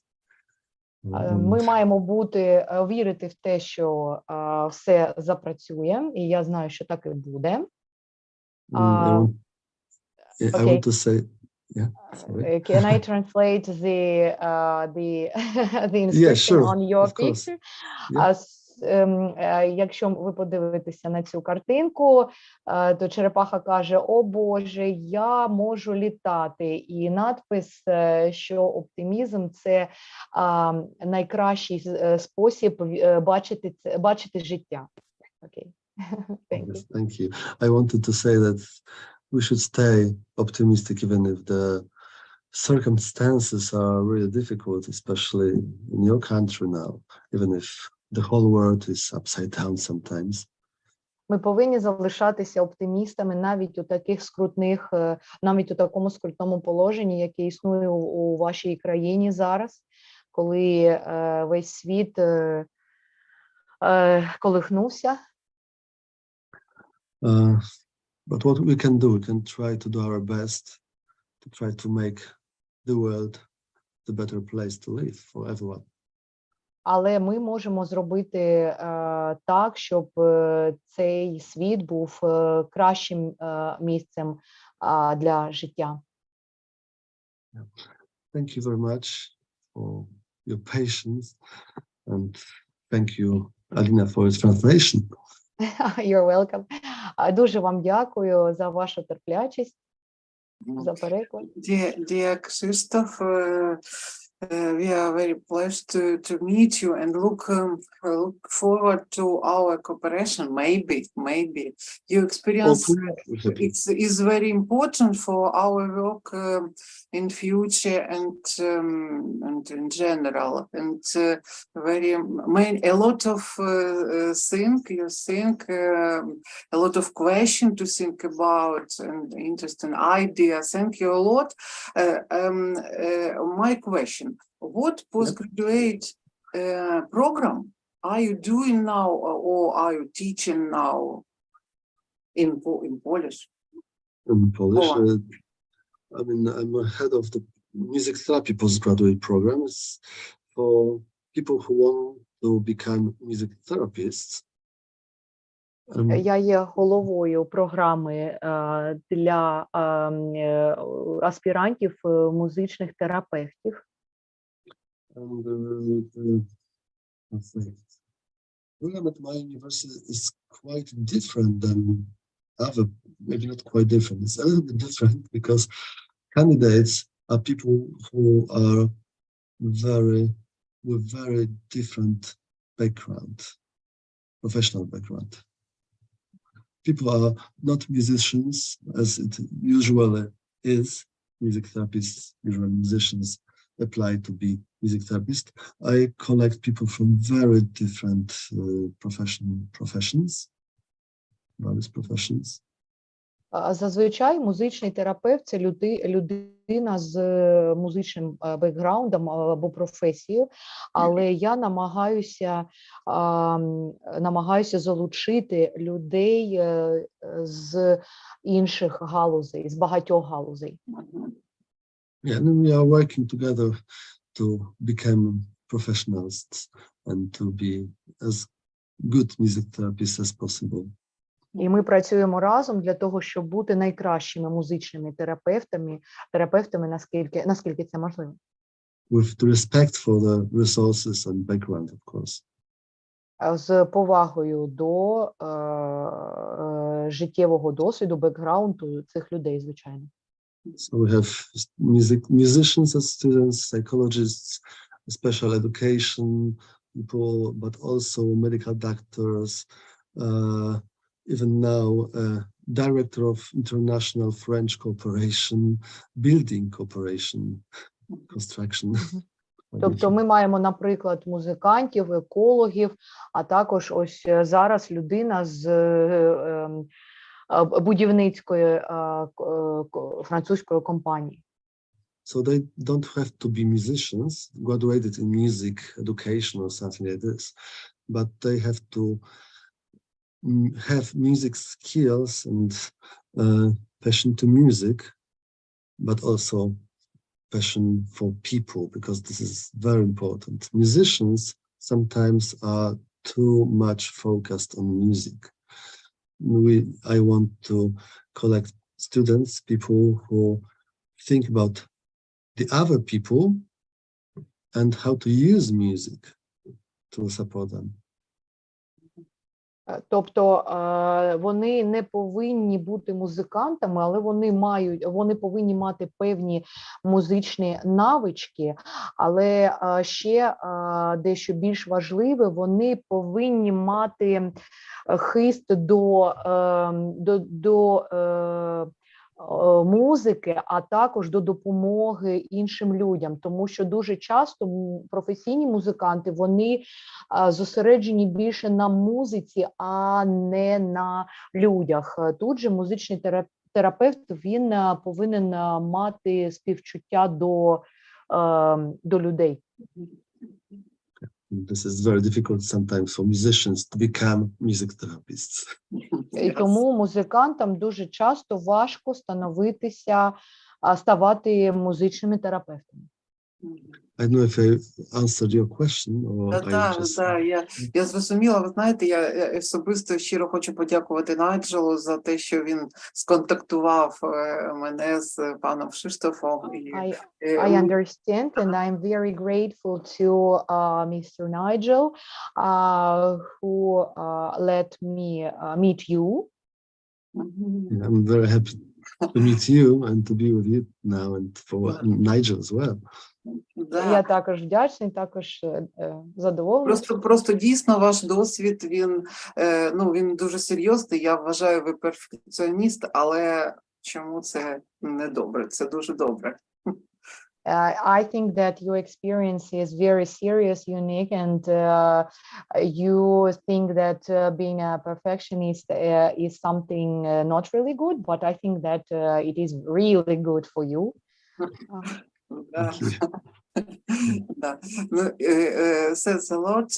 Я дуже дякую пану Кшиштофу і прошу до наступної доповіді нашу останню доповідачку на сьогоднішню. Можна запитання? Можна, але коротке, можна? Угу. Так, я б хотіла у пана Кшиштофа поцікавитись, у них трошки різниця освіта, ніж у нас. Я так розумію, на психотерапевта в них можна, музичного, так? І тільки в аспірантурі, чи це іде і в університетах як спеціалізація? І які предмети мають вивчатися? Як він акцентує, що не тільки музика важливу роль, значить психологія повинна акцентуватися? Я так розумію. So the question is that taking into account the differences in between the educational systems of Poland and Ukraine, so this training for musical therapists, is it only for postgraduate students, or there is a course for students at higher educational institutions? And the second question is about the subjects which are needed to be studied by the students, because for example, we talk about not only about music but also about psychology. Okay, thank you for the question. Дякую за гарне запитання. We have several different trainings in Poland at university level. У нас дійсно є декілька рівнів освіти в університетах Польщі. So my training is postgraduate training, but also we can offer, different places in Poland offer bachelor training, bachelor level or master level training. Я займаюся аспірантами, але, звичайно, є також програми бакалаврату та магістратури. So this is the first question. And the second, subjects. The whole training is divided, but of course it's divided on paper, on two groups of subjects. One are to support professional development, like music therapy, receptive techniques of music therapy, improvisation, supervision, and so on. Тобто, якщо казати про предмети, то всі предмети поділяються на дві групи. Перша група – це професійні предмети, як інтерпретація, музична терапія. Improvisation, how to use instrument to improvise, that kind of things. Як використовувати інструмент для імпровізації. Also elements of psychology and medical knowledge. А також медична галузь, предмети з медичної галузі. But there's also the second part, the second group of subjects that is really very important. Subjects that are focused on the personal development of a student as a future therapist. А друга група предметів стосується особистісного розвитку студента як майбутнього музичного терапевта. And we offer assertiveness training. І коли ми пропонуємо це навчання, assertiveness training, psychotherapy as a very special way. This is group psychotherapeutic process, and also we offer subjects that are based on different kinds of art therapies, like art therapies, dance movement therapy, drama therapy, and students participating in that subjects, that actions, get knowledge about themselves and can develop their personality as well. Тобто ми викладаємо, пропонуємо також предмети, завдяки такі, наприклад, як терапія танцю, де вивчаються рухи, терапія іншими видами мистецтва, де, вивчаючи ці предмети, студенти можуть розвинутися особисто, розвивати свою особистість. Pretty often the outcome is that our graduates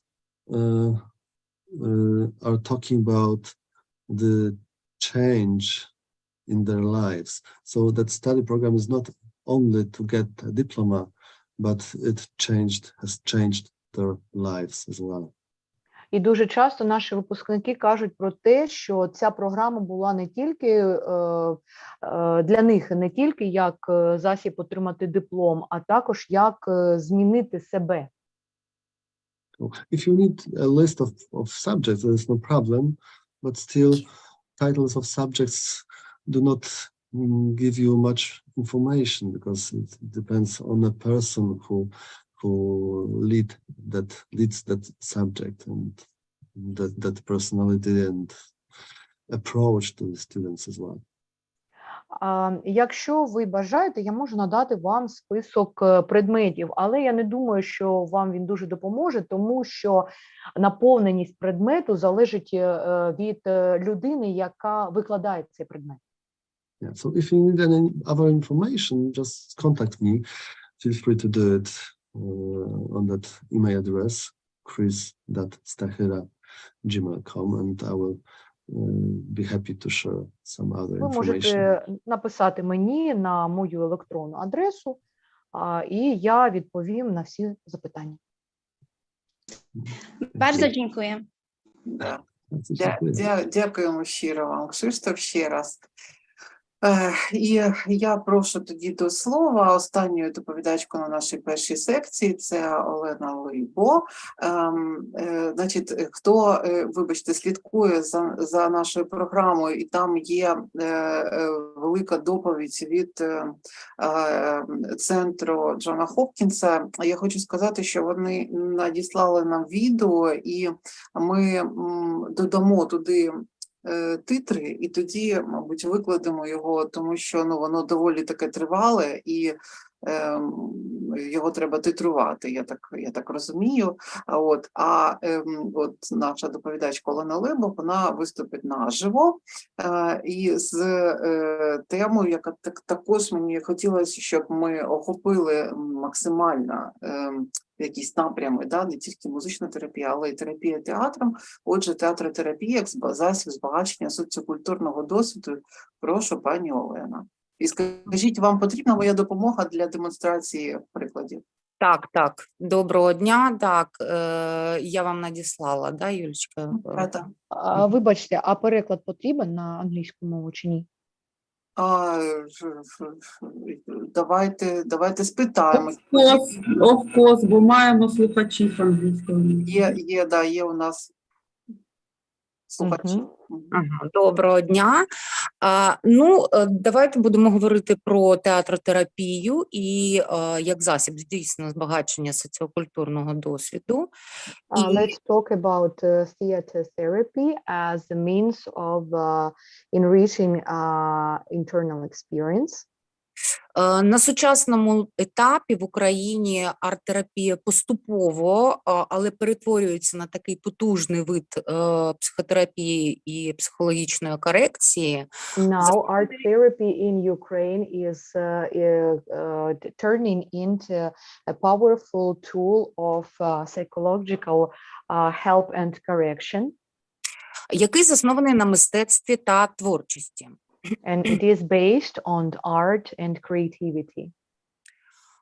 Тема ця сьогодні актуальна, і тому митці, художники, скульптори, актори, режисери, драматурги, музиканти, співпрацюючи з психологами і психотерапевтами, можуть допомогти в реабілітації цивільного населення і не тільки, але й військових та волонтерів, що сьогодні надактуально.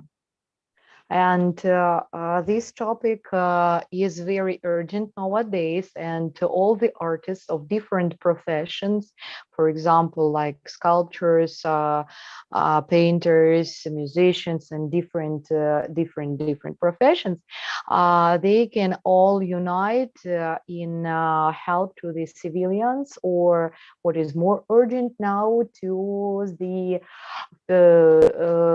veterans of the war. Напрямків арт-терапії багато, але мені б хотілося сфокусувати свою увагу саме на театротерапії. As there are a lot of directions of art therapy, I would like to dwell upon the theater therapy. Сьогодні психологи і психотерапевти говорять про те, що театротерапія є одним із таких експресивних психотерапевтичних методів, і театральні, танцювальні та музичні перформанси та вистави, вони почали використовуватися для лікування душевнохворих ще за часів античності і давнього Єгипту. And now we can say that the theater therapy, as it has a lot of activities like dancing on the scene, etc., it has been used as a tool for people with mental illnesses since long ago. Відомо, що за часів фараона Аменхотепа III в Єгипті в 3-му тисячолітті до Різдва Христового відбувалися такі, тобто лікування душевнохворих засобами театрального мистецтва, да? І в давньогрецькому театрі афінському Драмакайтон кожного року також організовувалися театралізовані такі перформанси в якості акторів, в яких виступали душевнохворі люди. And I can provide two examples. For example, 5,000 years ago in ancient Egypt, during the reign of Amenhotep Pharaoh, the theater was used for curing people with mental illnesses. And if we speak about the ancient Greek,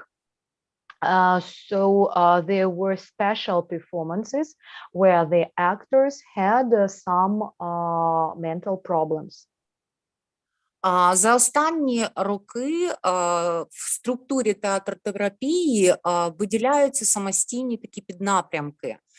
Now, nowadays, there are some independent directions in theater therapy which we can distinguish.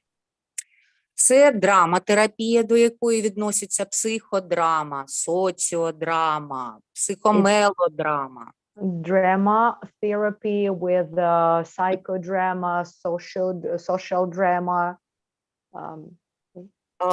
Лялькотерапія і лялькова клоунада, які забезпечують адаптацію, релаксацію та розвагу. Muppet and Muppet clown performances, which also have the function of entertainment. Це психогімнастика, це такий невербальний опис відносно засобами пантоміми.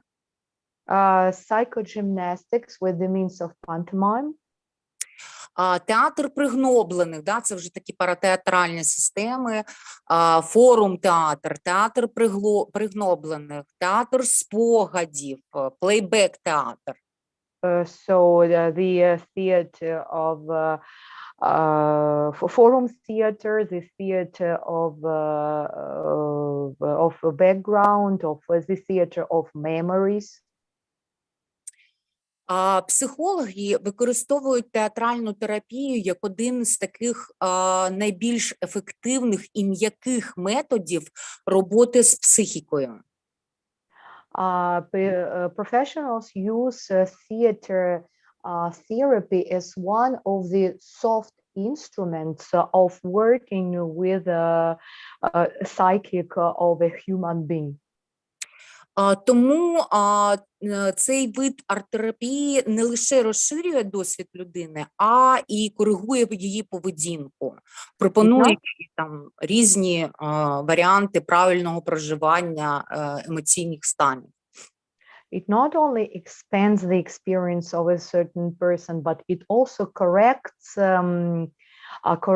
the way of life, showing examples how to live, how to do something. Сьогодні склалися такі 3 самостійних напрями в театротерапії. Це психотерапевтичний, педагогічний і соціальний. So now 3 directions. This is psychotherapeutical. Вибачте, повторіть, будь ласка. Психотерапевтичний, педагогічний і соціальний. Pedagogical and social directions. І ці напрями об'єднує використання театру та перформативних практик як лікувального засобу, що відволікає людину від якихось болісних, неприємних переживань і приводить до гармонізації, да, гармонізує емоційну сферу. And all of these three directions, they use performances to distract a person from some set thoughts, set experience, and lead to a harmonization of a person. Основний акцент в доповіді мені б хотілося робити саме на яскравих прикладах застосування театротерапії в сучасних умовах війни, в якій ми знаходимося вже 8 років, і як, по суті, терапія впливає на подальше життя. And in my speech, in my report, I would like to focus on the bright examples of using the theater for the last 8 years of war, of the last 8 years of war. Першим проєктом є організація створення соціально-мистецького такого проєкту, який називався «Простір можливостей». The first step is the creation of such a theater called «Простір можливостей». Це the space of possibilities. Який був створений Полтавським театром ляльок у співпраці з благодійним фондом Харківський театральний центр та Харківським національним університетом мистецтв імені Котляревського.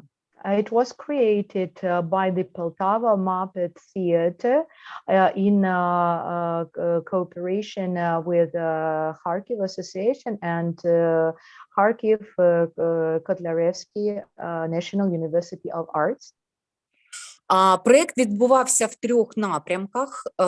Це створення сенсорної театральної зали трансформеру. It was happening in 3 stages. So the first one is the creation of a theatrical stage platform. Створення інтерактивної вистави конструктора. Creating an interactive constructor performance. Та проведення науково-творчого семінару з майстер-класів, тренінгів, психологів, арт-терапевтів та режисерів і акторів. And conducting workshops, seminars, conferences with art therapists, actors, performers. Проєкт було націлено саме на професіоналів, які мають в своєму досвіді вже якісь інклюзивні практики, або мають на меті в подальшій своїй діяльності займатися інклюзією. The project was aimed initially at the professionals with experience or practical skills in inclusion, or at those who were planning to go into this inclusive sphere. Вистава, яка називалась «На хвилі», була поставлена художньо-постановчою групою з Харкова на чолі з режисеркою та драматургінею, відомою доволі в Україні, Юлітою Ран. And the performance was staged in Kharkiv. It is called On the Wave. And the director was a famous person, Yulita Ran. Вся команда вистави тісно співпрацювала з фахівцями Полтавського міського центру комплексної реабілітації для осіб з інвалідністю. And all the team of the performance worked in a close connection with the Poltava Rehabilitation Center for people with disabilities. Команді вдалося створити унікальну таку атмосферну виставу, де широко використовувалися мультисенсорні та сучасні технології, поєднання яких давало змогу утримати і увагу дітей, і зберегти історію в їхній пам'яті. The performance was really powerful with a lot of multisensory and other tools which let not only educate and entertain the children, but to make them remember the performance afterwards. Над візуальним образом вистави працювала акторка і сценографиня Дар'я Кушніренко. Darya Kushnirenko, an actress and playwright, worked on this part of the performance. Художниця вибудувала такий неймовірно тонкий і яскравий різнокольоровий світ морських жителів, кожен з яких з'являвся на сцені не просто так. Тобто діти збирали з цих частин морських животних конструктор. Це така вистава «Конструктор». And she managed to create a very bright picture of the sea or underwater inhabitants, creatures, and each of the creatures appeared on the stage for some purpose, and it all looked like a real puzzle constructor for children who collected all the pieces together. Сценографія і ляльки абсолютно безпечні для дітей, бо зроблені були з м'яких, приємних на дотик матеріалів, без гострих кутів, твердих поверхонь. Всі деталі з'єднувалися за допомогою липучок, гачків і розбиралися на окремі такі частини. All the stage equipment and the Muppets were completely safe for the children because they were of safe materials, of soft materials, and they could be put together or otherwise by the children because they had some soft hooks for connection the pieces into one whole. Я зараз попрошу Юлію, пані Юлію, включити тізер до цієї вистави, до цього проєкту, і ми подивимося, наскільки яскравим і колоритною була ця Let's вистава. look at the teaser for this performance.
Я хочу сказати,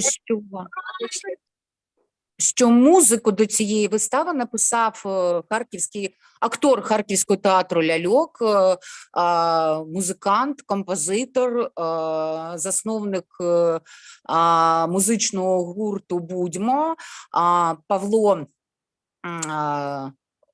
ой, господи,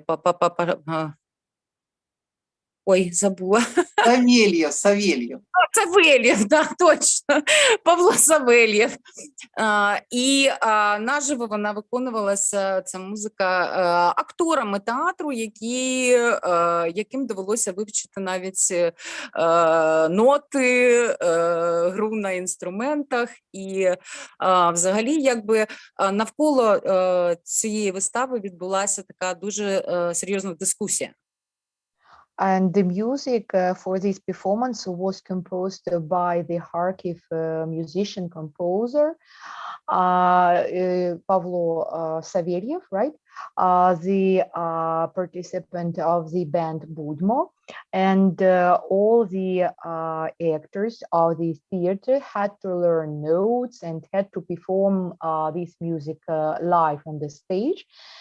And a very interesting thing happened around this performance.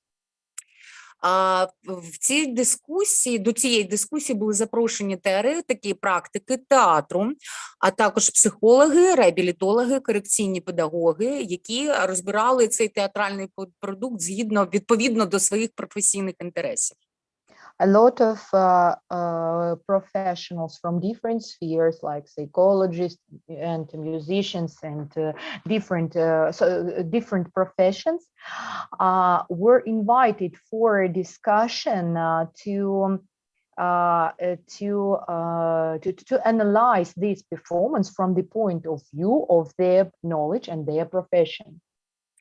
Говорили про музикотерапію, каскотерапію, світлотерапію, ізотерапію. Talked about different types of therapy, like storytelling therapy, light therapy, etc. Як арт-терапія поєднується з елементами інтерактивності, імерсивного театру. How to combine the components of art therapy with the components and elements of theater. Говорили про те, що 5 років тому складно було уявити, що інклюзивний театральний продукт вийде за рамки реабілітаційних практик і поселиться в державному театрі. And talked about the fact that such an inclusion product would go beyond the rehabilitation centers and find its place on the stage of a theater.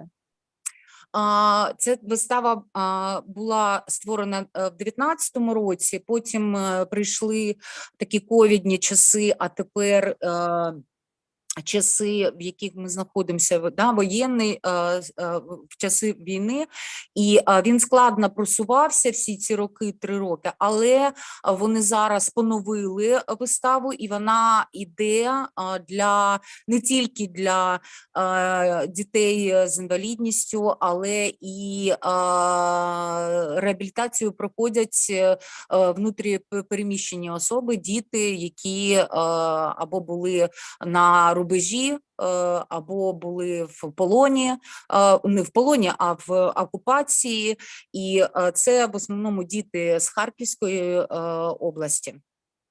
And the performance was created in 2019, pre-COVID times, and now it's been 3 years of its existence, but nowadays, also in very difficult circumstances connected with the war condition.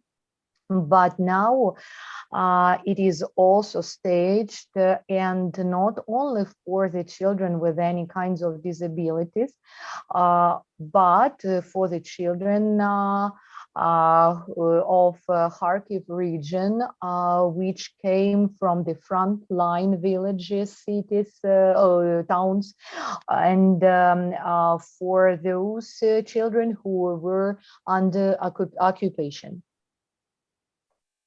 Ну і попит на цю виставу не спадає, і за рахунок того, що мала зала, вона вміщує всього лише 20-25 до 30 людей, глядачів, тому якби є вже список бажаючих, бо ця вистава грається безкоштовно. And the performance is very popular, but the problem is that the hall where it is staged is only for up to 30 people.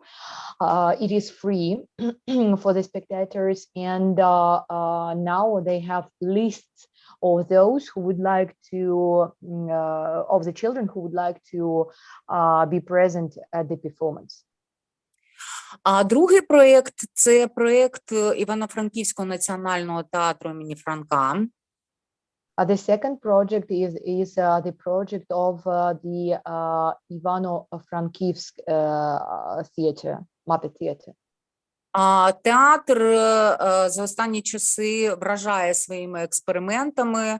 Він створює інклюзивні, гостросоціальні проекти і копродукції. Lately, this theater has been very impressive with their really modern and unusual performances, experimental performances. І в 2019 році на чолі з директором, художнім керівником театру Ростиславом Держипільським та актором і режисером цього театру Олексієм Гнатковським. And in 2019, the director of the theater, ви можете повторити фамілії, будь ласка? Ростислав Держипільський, Олексій Гнатковський. Ростислав Держипільський and his assistant, the second name. Ці два митці прийняли цікаву пропозицію співпраці від ветерана ЗСУ, громадського діяча, співзасновника та керівника сучасної школи англійської мови Ігоря Касьяна. And they took a proposal from the veteran of the military force of Ukraine, the founder of the English language learning center. І голови правління громадської організації «Еліос Україна» військового капелана Сергія Дмитрієва. And the military priest, co-founder of the Ukrainian organization. Вони разом створили такий соціально-мистецький також проєкт, спрямований на реабілітацію військових та волонтерів. So they created a project for rehabilitation of the military men and volunteers. Робота над цим проєктом почалася в 2019 році. They started in 2019. Був проведений кастинг і обрані актори-аматори серед ветеранів і волонтерів. They conducted a casting for the roles and they chose the actors amateurs. І розпочався в Києві репетиційний процес над створенням вистави староанглійською мовою, вистава Шекспіра «12-та ніч». And they started the process of staging the 12th Night by Shakespeare in Kyiv. Протягом року тричі на тиждень актори-початківці не тільки опановували ази акторської майстерності, але і вивчали староанглійську мову під керівництвом філолога і знавця англосаксонської мови Світлани Яворської. So for a year, they not only learned how to act and stage this performance, but they also learned the Old English language under the guidance of the linguist Svetlana Яворська. Yes. Вистава вийшла динамічною, яскравою і з перших же хвилин захоплювала там своєю простотою, щирістю і яскравістю. This performance was really bright and it impressed with its brightness, simplicity.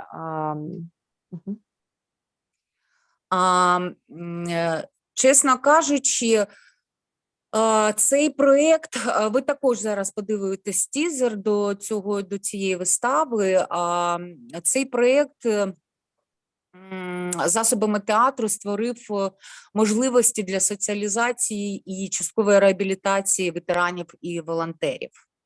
So this project created possibilities for rehabilitation for the veterans and volunteers. Коли ви будете дивитися цей тизер, на жаль, троє з акторів вже їх немає. Вони загинули, двоє з них загинули, один в березні, інший в травні. І дівчина, яка грала Віолу, вона померла від онкохвороби.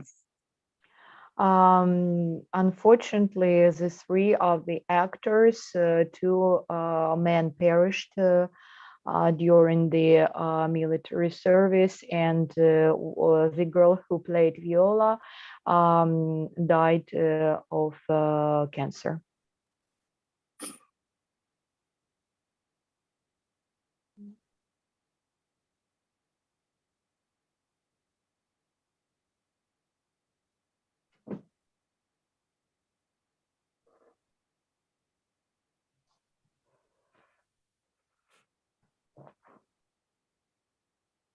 Сучасній обробці мовою. Вибачте, ще раз.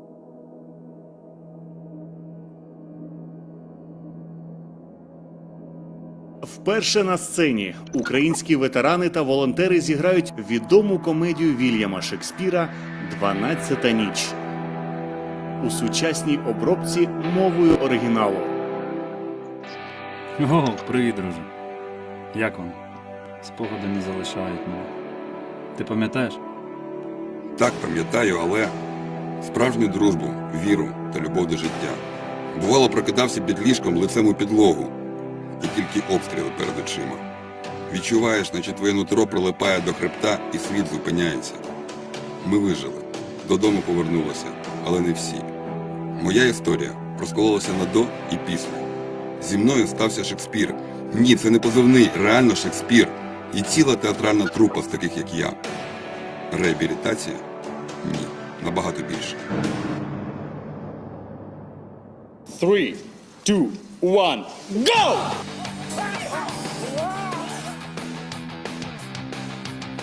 Герої Шекспіра ще ніколи не були такими живими. Вони не дадуть вам розслабитись ні на мить. Кожен по-своєму.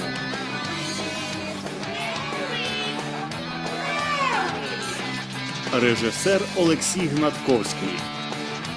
Не пропусти можливість відчути справжнє. Приходь.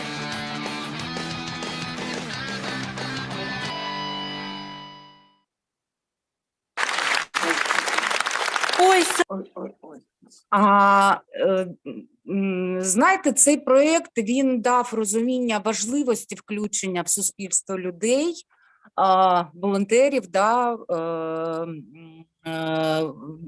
воїнів ЗСУ, ветеранів, які зараз захищають нашу країну.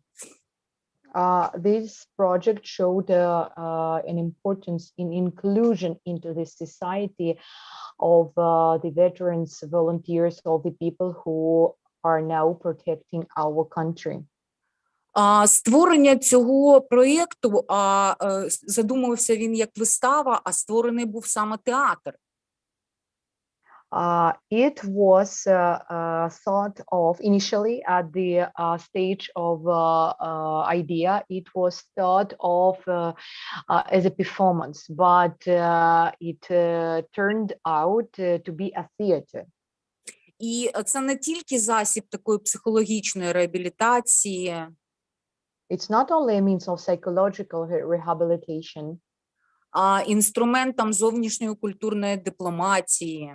Or a tool for external diplomacy. Але і важливий момент налагодження психологічних стосунків всередині українського суспільства. But also as a very important moment in getting good relationships within Ukrainian society. І саме такої дипломатії всередині країни потребує наша держава сьогодні. And this is the kind of diplomacy that our country needs now. Яка вчиться приймати, співпереживати, перемагати. To understand, to have empathy, to win. Знаєте, за словами Сергія Жадана, і я думаю, що його не потрібно представляти, бо це живий класик наш, да? Поет, письменник, публіцист, волонтер, громадський діяч. I'm sure you all know Yuri Zhadan, which is a Kakavite, who is a publicist, an artist, a very bright person. Він сказав, що відбиток війни виявився тією травмою, He says that the reflection of the war turns out to be the trauma, яка за великим рахунком визначає сьогодні нашу поведінку. which mostly defines our behavior nowadays. Впливає на наші рішення. Influences our decisions. Впливає на наші вчинки, на нашу емоційність. Influences our actions. Навіть якщо ми її не помічаємо. Even if we don't notice it. Навіть якщо ми вдаємо, що нас вона не стосується. Even if we pretend that it's not about us. Стосується, звичайно, стосується. But of course, it is about us. І стосуватиметься ще довго. It will concern us. It will be about us for a long time. Є ще багато таких прикладів створення таких реабілітаційних практик, як інклюзивних взагалі в широкому загалі, так і спрямованих на людей з інвалідністю. There are still a lot of examples of such practice performances which are aimed at not only for the rehabilitation and inclusion of people with disabilities. І нам потрібно просто взяти і зробити, консолідувати свої сили для того, щоб продовжити намічений шлях з деякими митцями. And here we need to unite all our forces and possibilities to go on this way defined by the artists. Дякую. Thank you for your attention. Дякую, пані Олено. Я не знаю, чи бачите, ви от Найджел вам аплодує. Я Найджелу вітання передаю і всім друзям, з якою я особливо сама пройшла реабілітацію влітку в Хорватії. Це були незабутні часи, хвилини, секунди, які закарбовуються в пам'яті надовго. Дякую.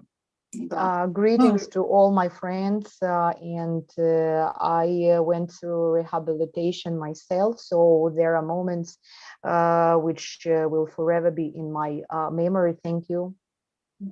Чи є у когось запитання до пані Олени, можливо, коротеньке, бо мені здається, що наша перекладачка, їй треба відпустити попити каву або щось. Покормити дітей, поки вони мене не з'їли. Так, пані Аліна. І у нас буде зараз перерва доволі тривала, так що, будь ласка, дякуємо вам дуже щиро за ваш переклад. Якщо немає запитань до Олени, чи є, я просто не бачу. Не бачу, так? Тоді, дивіться, ми зробимо перерву десь у 15:15 ми вийдемо на зв'язок. У нас там залишилося 4 спікера, але одна з них це буде Аманда Вудворд. Вона спеціально з Канади, дивлячись на те, що в неї 7 ранку, вона хоче підключитися і розповісти нам. І 3 українські наші спікерки, практики, можна так сказати. Тому, в принципі, тут, я думаю, що що переклад не потрібен нам буде, пані Аліна, а одна Аманду Вудвард, будь ласка, о 4:00 ми з нею домовилися, тобто рівно о 4:00 вона... Тобто я до вас приєднуюсь о 16-й годині за київським часом. Так. Тобто це, ага. Так, все, тоді можете не виходити, якщо хочете Так, Ірина Юрівна, можна не виходити з нашого посилання, просто ми зробимо перерву, так? Так, ладно, вона, мабуть, також від'єдналася. Тоді, Дякую, до зв'язку. До зв'язку, так. Тобто ми почнемо десь у 15:15. З 15 можна доєднуватися. Дякую всім спікерам, Найджел, see you later. І до зустрічі на другій нашій панелі. До зустрічі.